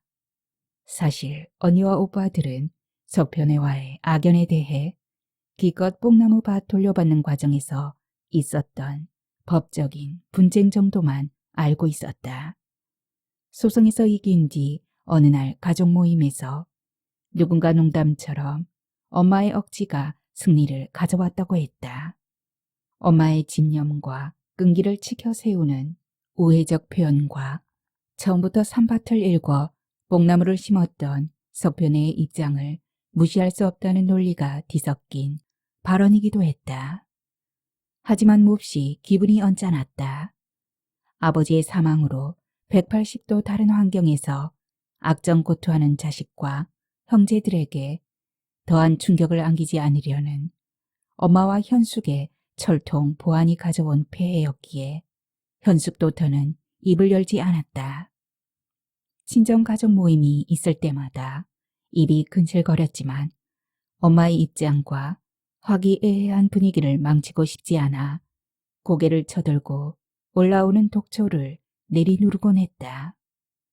아무리 피를 나눈 형제라 하더라도 제각기 다른 환경에서 살다 보면 같은 사안을 두고도 생각이 갈리고 일치하지 않을 수 있다고 현숙은 생각해왔다. 환경에 적응해야 하는 인간의 생존 방식이기도 하니까. 그러한 가운데에서도 가족 간 의견이 전혀 흐트러지지 않았던 부분은 석변이에 대한 아버지의 남다른 애정과 관심이었다. 출근길 석표 아버지를 오토바이 뒷좌석에 태운 서울 원어청을 수시로 오르내리며 제조사를 위해 사고 당시 함께 복무했던 전우들을 찾아 다니느라 전국 팔도를 헤매고 다녔던 석표 아버지가 원호 대상자가 되게 길을 열어준 아버지의 공헌에 대해서는 절대적 선으로 쐐기둥처럼 단단하고 확실하게 그들 내리에 박혀 있었다. 우리 아버지가 저가한테 어찌했노? 군수 신분이 아니라 개인 자격으로라도 100번 1000번 조문할 의무가 있다 생각한다. 어머, 맞다. 당연하고 말고. 석표의 조문 의무에 대한 형제들의 의견이 대법원 상고심 선고 공판만큼이나 확실하고 명쾌하게 통과되던 순간 언니의 전화가 울렸다. 언니가 오른손 검지를 입술에 갖다 대며 영순이라고 했다. 청사에 있다 말이지. 지가 바쁘면 친구들 몇 명이라도 불러줬으면 카더라 했나. 뭐라고? 너네 진짜 이렇게 할 거야? 내가 지금 너한테 조의금 받자고 이러냐? 우리 형제들이 경고한다 전해라. 인생 그렇게 살지 말라고. 언니의 통화 소리만으로도 충분히 내용을 짐작할 수 있었다. 모두 맥이 빠져버린 듯 닭 쫓던 게 지붕 쳐다보듯 제각각 다른 방향으로 고개를 돌렸다. 그 어색하고 민망한 공기를 참지 못해 현숙이 응집된 분노의 문을 열었다. 사실 예전에 엄마가 팔에 깁스했던 거 석표 아버지가 엄마 덮치다 생긴 사고야. 뭐라고? 엄마를 겁탈하려 했던 일. 뽕나무 땅 관련 판결이 났음에도 순순히 물러나지 않아 엄마를 죽일 듯이 폭행한 일. 석표가 초등학교 동문회 날 종현을 의도적으로 무시하고 친구들조차 접근하지 못하게 왕따시킨 일. 자기 아버지를 유혹했다며 모함한 일. 그리고 시골집에서의 엄마와 종현의 영상 테러 등을 현숙은 낱낱이 까발렸다. 마치 댐 방벽에 작은 구멍이 점점 커지며 산을 무너뜨리고 마을을 덮치듯 수십여 년을 묻고 지내온 임금님 귀는 당나귀 귀의 절규에 형제들이 초토화되었다. 벌겋게 충혈된 눈으로 구들장을 뚫을 기세로 바닥 한 곳만을 보고 있는 큰오빠. 눈 한 번 깜빡이지 않은 채 현숙을 뚫어져라 쳐다보는 언니. 저승사자 분장한 배우 마냥 얼굴에 핏기라고는 없는 둘째 오빠. 엄마와의 암묵적 약속을 저버린 행위에 아차 싶었지만 이내 엎질러진 물이었다. 자신이 투하한 폭탄의 후폭풍을 스스로 감당하기 힘들어 현숙은 부들부들 떨리는 손으로 멈춰있던 회신곡을 다시 켰다. 무명 속에 뛰어들어 나는 죽고 나고 죽는 물결 따라 빛과 소리 물이 들고 심술 굽고 욕심내어. 니는 와 그런 사실을 인자 말하노? 까무러칠 듯이 놀란 현숙의 등 뒤에 둘째 오빠가 두 주먹을 불끈 쥔 채 부들부들 떨고 있었다. 오빠의 눈은 사시처럼 획 돌아가 있었다. 동생, 진정해라. 현숙이도 다 우리 생각해서 안 그랬겠나? 큰오빠가 다가와 둘째 오빠를 달래는 사이 빈소에서 죽은 듯 엎드려 있던 언니가 바닥을 치며 울었다. 지기야 돼. 지기야 돼. 지기야 된다. 우리 엄마, 내 동생, 불쌍해서 저런 인간들이 멀쩡히 활개치는 꼴을 어떻게 견디며 살라고. 지기야 돼. 지기야 돼. 언니의 통곡은 찰지게 곡을 하고 떠났던 외사촌 언니로부터 학습된 듯 가사와 리듬이 절묘했으며 한 차원 더 진화된 성격을 띠고 있었다. 같은 뿌리를 공유하고 있는 줄기들로 생살이 찢어지는 고통이 피부적인 촉감으로 느껴졌기 때문이다. 아, 터질 듯한 분위기를 더 이상 참기 힘들었던지 둘째 오빠가 소리를 지르며 밖으로 뛰쳐나갔다. 둘째 오빠의 저런 흥분을 이해 못할 사람은 없었다. 동생이 이렇게 되기까지 직접적인 책임에서 피해갈 수 없는 장본인이 둘째 오빠라 해도 과언이 아니었다. 당시 자취방에 둘째 오빠와 동생이 둘이 살고 있었으며 오빠가 친구들과 어울려 다니며 외박하던 중에 일어난 사고였기 때문이다. 기어이 남은 세 사람의 가슴이 철렁 내려앉았던 것은 차 시동 켜는 소리에 이어 둔중한 5톤 화물 트럭이 미친 듯한 속력으로 장례식장을 빠져나가는 모습을 지켜보면서였다. 오빠, 나가 봐야 하는 거 아니에요? 언니와 현숙의 다그침에 큰오빠가 황급히 옷을 걸치고 나가고 이어 언니도 허겁지겁 뒤따랐다. 장례식장엔 현숙 혼자 남았다. 불안과 공포가 엄습했다. 몸서리 쳐지도록 무서운 상상이 일었던 건 귀신에 씌인 사람 마냥 뛰쳐나가던 둘째 오빠의 살깃든 눈 때문이었다. 눈이 저렇게 돌아갈 때는 자신의 광기를 스스로 제어하지 못할 때라는 걸 형제들은 모르지 않았다. 자랄 때도 크고 자잘한 사고를 많이 쳤지만 결혼하여 자식을 낳고 살며 많이 완화된 것으로 알고 있었다. 그러나 작년 이맘때 엄마가 입원한 병실에서 사소한 다툼으로 큰오빠를 공격하는 모습에 성질이 죽지 않았구나 느꼈었다. 게다가 바로 어제도 그러한 일이 있었다. 동생이 사고 소식을 접하고 시골집으로 달려갔을 때 반려견 몽돌이가 목줄이 풀린 채 성성하게 돌아다니고 있었다. 엄마 돌아가신 뒤 마음을 잡지 못하고 방황하는 동생에게 현숙이 입양해서 안겨준 진돗개 종자였다. 헛간에는 몇 개월을 먹고도 남을 사료와 큰 고무통 안에 가득 담긴 물까지 넉넉하게 준비돼 있었다. 사료부대 입구가 가위나 칼 등으로 깔끔하게 절단된 흔적에서 동생의 손길을 느낄 수 있었다. 경찰과 의사를 통해 동생의 사망이 공식적으로 확인된 후 형제들이 읍내 장례식장으로 가기 위해 집을 나설 때였다. 몽돌이가 낑낑대며 그들을 쫓았다. 누가 데려갈래? 큰오빠의 물음에 모두의 눈들이 몽돌이에게서 허공으로 무질서하게 흩어졌다. 바로 그때 둘째 오빠가 앞으로 나섰다. 여보, 안 돼. 우리 집 아이들 개털 알레르기 있잖아. 둘째 올케의 다급한 소리를 뿌리치며 헛간으로 간 오빠는 천장에 걸린 설사줄 뭉치를 내려 공구함에서 꺼낸 펜치로 툭툭 잘랐다. 그리고는 몽돌이를 풀러 자신의 무릎에 앉혔다. 앞에 있는 사료를 입에 넣어주며 태연히 몽돌의 앞발, 뒷발을 묶었다. 이어 벌어진 둘째 오빠의 행동에 모두는 비명을 지르며 숨거나 자신의 눈을 가렸다. 현숙만은 비명 대신 숨을 삼켰다. 몽돌의 얼굴에 겹겹의 비닐을 씌운 채 철사로 목을 칭칭 감기 시작했던 것이다. 차마 눈 뜨고 볼 수 없는 처참하고 잔인한 사륙에 큰오빠가 말리려 다가갔지만 공중 고개하듯 높이 솟구치는 몽돌이의 거센 저항과 흰 자위만 번뜩이는 둘째 오빠에게 지레 겁먹고 돌아오고 말았다. 주인 따라가는 게. 갱년기 불면증을 앓으며 현숙은 집을 떠나 잘 일이 있으면 정신과에서 처방받은 약들을 챙겨야 했다.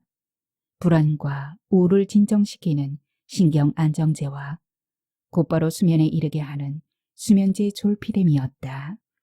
보통은 신경 안정제만으로 잠이 들지만 큰 사건 사고가 있거나 해외로 나갈 경우 두 종류 다 복용해야 할 때가 많았다. 어제도 글피도 정해진 양보다 서너 배나 많은 신경 안정제를 복용했으나 잠다운 잠을 자지 못했다. 서슬푸르고 괴기스러운 둘째 오빠의 눈빛이 뇌리에서 사라지지 않아 현숙은 가방을 뒤적거려 약을 꺼냈다. 오른손에 든 약병을 왼손 바닥에 톡톡 내리치니 하얀 정제가 우르르 쏟아졌다.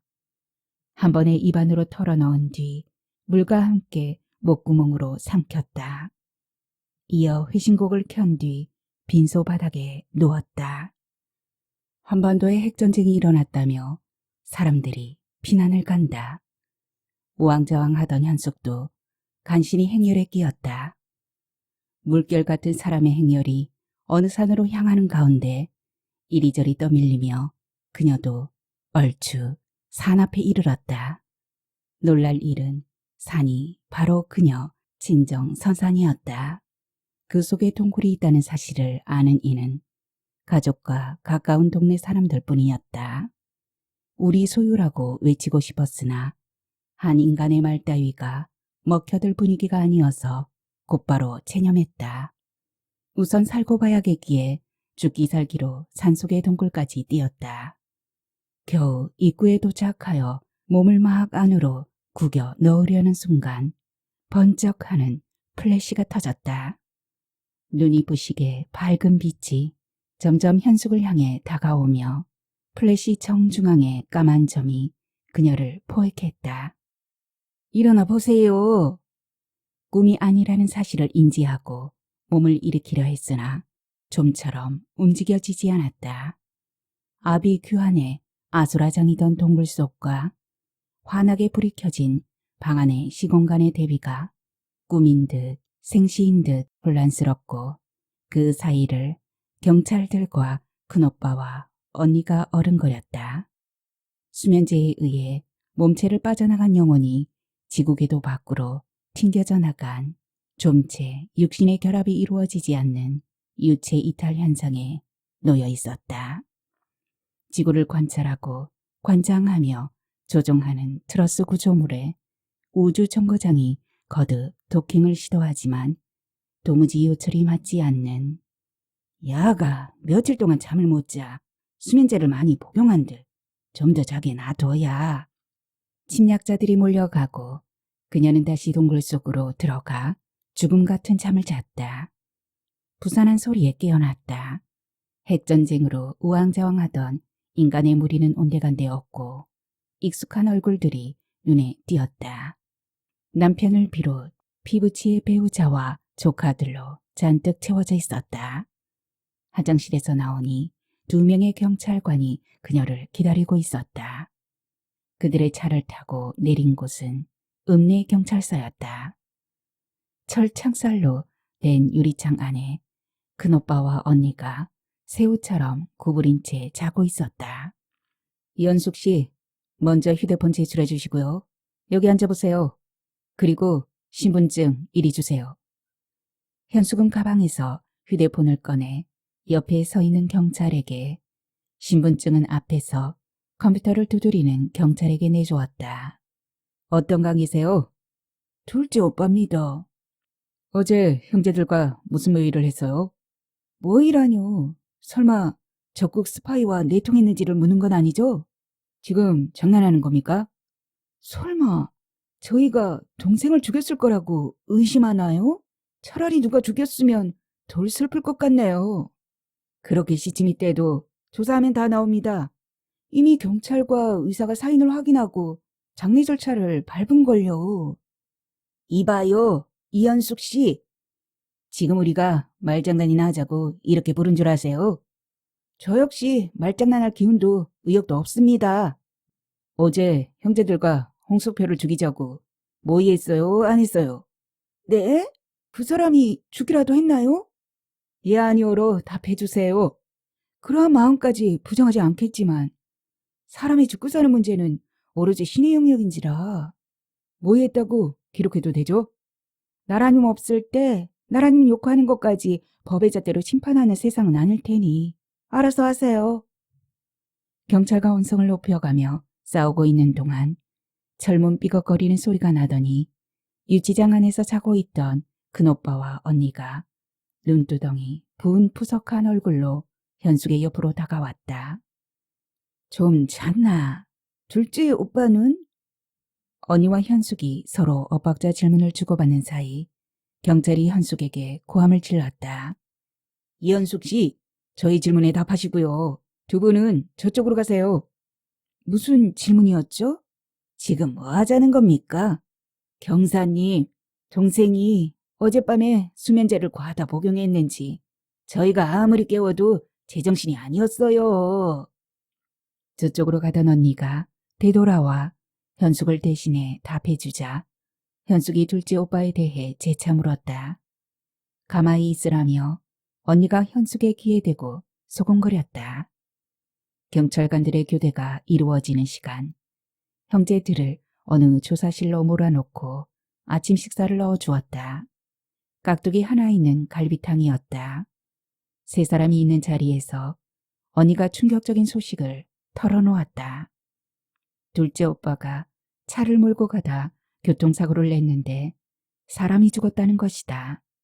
죽은 사람이 설마 군수야? 누가 들을지 모르니 고마 밥 물어. 이틀 동안 밥알이 목구멍에 걸려 도저히 넘어가지 않았다. 냄비에 물을 넉넉하게 부은 뒤 밥을 풀어 걸쭉한 죽으로 만들어 억지로 위장까지 흘려 보냈었다. 죽지 않기 위한 투쟁이나 다름없었다. 김이 서리는 갈비탕과 하얀 쌀밥, 빨간 깍두기에 짐승 같은 식욕이 일었다. 밥공기를 들어 수저로 반바퀴를 돌림과 동시에 국그릇에 얌전히 들어앉혀 깍두기 국물을 몇 숟가락 떠 넣었다. 그리곤 미친 듯 입속으로 퍼올렸다. 고기의 육즙과 쌀알의 달짝지근한 감미, 깍두기의 아삭거리는 식감까지 골고루 느끼는 혀의 섬세한 기능이 감탄스러웠다. 뱃속에서 음식을 끌어당기기는 참으로 오랜만이었다. 가뭄으로 쩍쩍 갈라진 논에 물 들어가듯 갈비탕 국물이 순식간에 미장으로 흡수되었던 것이다. 2시간 조사를 더 받은 뒤 현숙은 풀려나고 오빠와 언니는 아직 경찰서에 붙들려 있었다. 장례식장에 돌아오니 그녀가 나갔던 장소가 맞나 싶을 정도로 극과 극의 다른 세상이 펼쳐져 있었다. 주차장을 가득 채운 차들로도 모자라 앞길까지 쭉 늘어서고 있는 데다 계속 들어오고 있었다. 주차 관리를 하는 사람도 몇 명 있었다. 미지의 세계에 툭 떨어진 듯 했다. 출입구 앞에 대한민국 대통령이라는 글귀가 새겨진 커다란 화환이 자리하고 있었다. 울긋불긋한 원색과 하얀 국화꽃만으로 장식된 화환들이 복도를 빈틈없이 겹겹이 세우고도 자리가 없어 2층 오르는 계단까지 점령했다. 여전히 새로 들어오는 것들은 이름만 적고 밖으로 도로 내보내는 것 같았다. 동생의 빈소가 감쪽같이 사라졌다. 한 줄기 빛조차 소리조차 들지 않던 101호였는데 우주에서 사람을 쏟아놓은 것처럼 득직을 걸었다. 통곡과 울부짖음이 나무하는 지옥의 풍경으로 탈바꿈돼 있었던 것이다. 현숙은 그때서야 군수 석표의 죽음을 실감했다. 군수 자택이 대구 시내였던 것으로 알고 있었는데 굳이 빈소를 읍내 장례식장에 차린 이유가 뭘까? 아마 관할 지자체 수장으로서 마지막까지 국민들을 사랑했다는 메시지를 남기고 싶어서였을까? 어쩌면 벌써부터 후임 자리에 군침을 삼키는 자들의 정치적 술수인지도. 읍내에 있는 단 하나의 장례식장, 그 중에서도 가장 크고 호화로운 특실에 동생의 빈소를 마련했었다. 동생이 떠난 자리, 석표가 운명처럼 들어왔다. 현숙은 경찰에 제출한 휴대폰을 돌려받지 못한 채 나온 탓에 가족과의 연락이 두절돼 어리둥절한 정신으로 장례식장 사무실을 찾았다.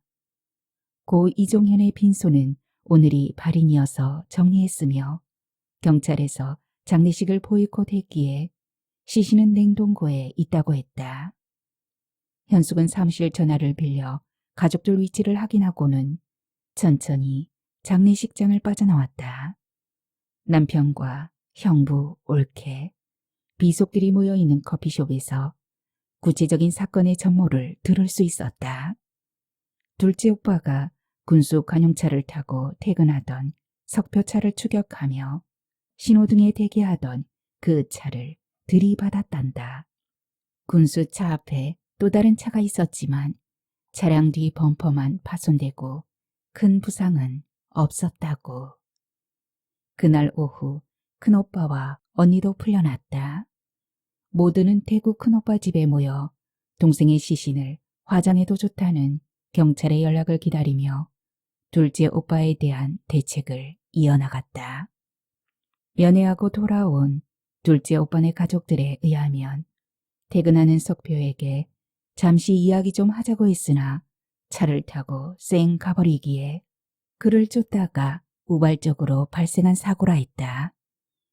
기왕 이렇게 된 거 형제들은 똘똘 뭉치기로 했다. 대형 로펌 변호사를 선임하자는데 의견을 모았고 그 일은 전적으로 큰오빠가 맡겠다고 나섰다. 동생의 죽음 앞에 완벽하게 붕괴되었던 그들이었다. 한 사람의 죽음 앞에 방전되었던 배터리가 다른 한 사람의 죽음으로 다시 살아 움직였다. 누군가의 불행이 또 다른 누군가의 행복으로 연결된다는 내용의 말이나 글귀들을 접할 때마다 인간의 한계가 고작 그 수준이라는 사실에 실망을 금치 못했지만 인간 저변의 심리를 이보다 잘 드러낸 표현이 없을 듯했다. 잔치 음식같이 풍성한 밥상에 둘러앉은 이들의 미처 섞일 새도 없이 목젖으로 넘겨버리는 현란한 혀들의 움직임은 찬란한 행위예술이었다. 이틀 후 경찰에서 화장해도 좋다는 연락이 왔다. 장의차를 불러 모두 동생의 시신이 안치된 읍내 장례식장으로 갔다.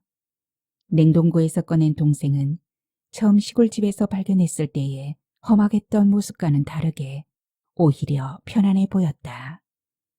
여기저기 꿰맨 자국들이 있었지만 그의 눈은 잠자듯 평화롭게 감겨 있었다. 형제들의 억장이 수백 번, 수천 번 무너져 내리던 입가로 흘러내린 피 또한 깨끗하게 닦여 원래의 잘생긴 얼굴로 돌아와 있었다. 장례 지도사에 의해 곱게 화장이 되는 동안 간간히 울음들이 새어나왔지만 현숙은 비교적 담담하게 동생의 마지막을 뇌리에 새겼다. 장의차에 동생의 시신을 싣고 대구의 화장장으로 향했다. 커다란 굴뚝이 서 있는 제조공장 같은 건물로 들어서자 원장을 찬 안내원이 형광봉을 들고 위치를 안내해 주었다. 가리키는 곳에 수십 대의 장의차가 줄을 서서 기다리고 있었다. 긴 기다림 끝에 큰오빠가 내려 접수를 하고 번호표를 받았다. 순번이 무려 수십 번 뒤였다. 죽음 역시 살았을 때의 병원 진료처럼 대기표를 뽑고 기다려야 하는 삶과 죽음이 쌍둥이처럼 닮았다고 모두들 입을 모았다. 차에서 내린 가족들 모두 대기실로 향했다. 넓은 대기실은 상복 차림과 일반 복장을 한 사람들로 인산인해를 이루었다. 그 북적거림은 마치 7, 80년대에 명절 연휴, 귀향, 귀성하는 고속버스 대합실이나 고속도로 휴게소 같기도 했다. 언니가 매점에서 시문을 몇 부 사와 한갓진 구석자리에 장장이 펼쳐 깔고 형제들을 불렀다. 모두는 소풍 나온 듯 그 위에 올라앉았다. 조카들과 현숙의 아이들은 연신 매점을 들락거리며 역시 소풍을 즐기는 모습들이었다. 유족들이 득실대는 대기실의 분위기가 어둡지 않은 것을 의아해하던 현숙은 언니와 이야기를 주고받으며 고개가 끄덕여졌다. 대한민국 평균 장례 절차인 2박 3일 동안 눈물이 다 빠졌다는 것이다. 처음 죽음과 맞닥뜨린 후 모두는 진정으로 슬퍼서 조문객의 발길이 이어지는 동안 그들이 가져온 마중물에 울고 정작 마지막 작별 시엔 모든 에너지를 소진하여 허탈과 허무밖에 남지 않은 소소한 잡음들로 일정한 질서가 유지되던 대기실이 갑자기 술렁거렸다. 구슬픈 통곡 소리가 들이닥쳤기 때문이다. 며칠간의 장례의식을 치르고도 저렇게 울 힘이 남아있는 건 참척을 당하지 않고서야 불가능한 일이기에 대기실 사람들의 눈길이 일제히 그리로 쏠렸다. 석표다. 헝클어져 쩍쩍 달라붙은 머리카락, 영혼이 빠져나간 듯 희미하게 풀린 눈. 누가 누군지 구분조차 힘든 석편의 혈육들을 현숙은 카메라 줌 당기듯 클로즈업했다. 한 줄기 빛조차 스미지 않는 그 절망의 늪을. 오랜 기다림 끝에 동생의 차례가 왔다. 화장장 앞에서 간단한 제를 지낸 뒤 동생의 육신을 소멸하도록 들여보냈다. 다시 대기표를 받고 기다려야 했다. 가만에 빈자리가 몇 개 나와 형제들이 나란히 앉아 꾸벅꾸벅 졸았다. 저 봐라.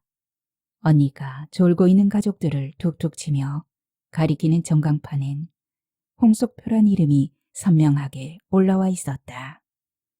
몇 시간이나 기다린 그들보다 더 빨리 나왔다. 뒤이어 종현도 도자기에 담긴 한 줌 재로 나왔다.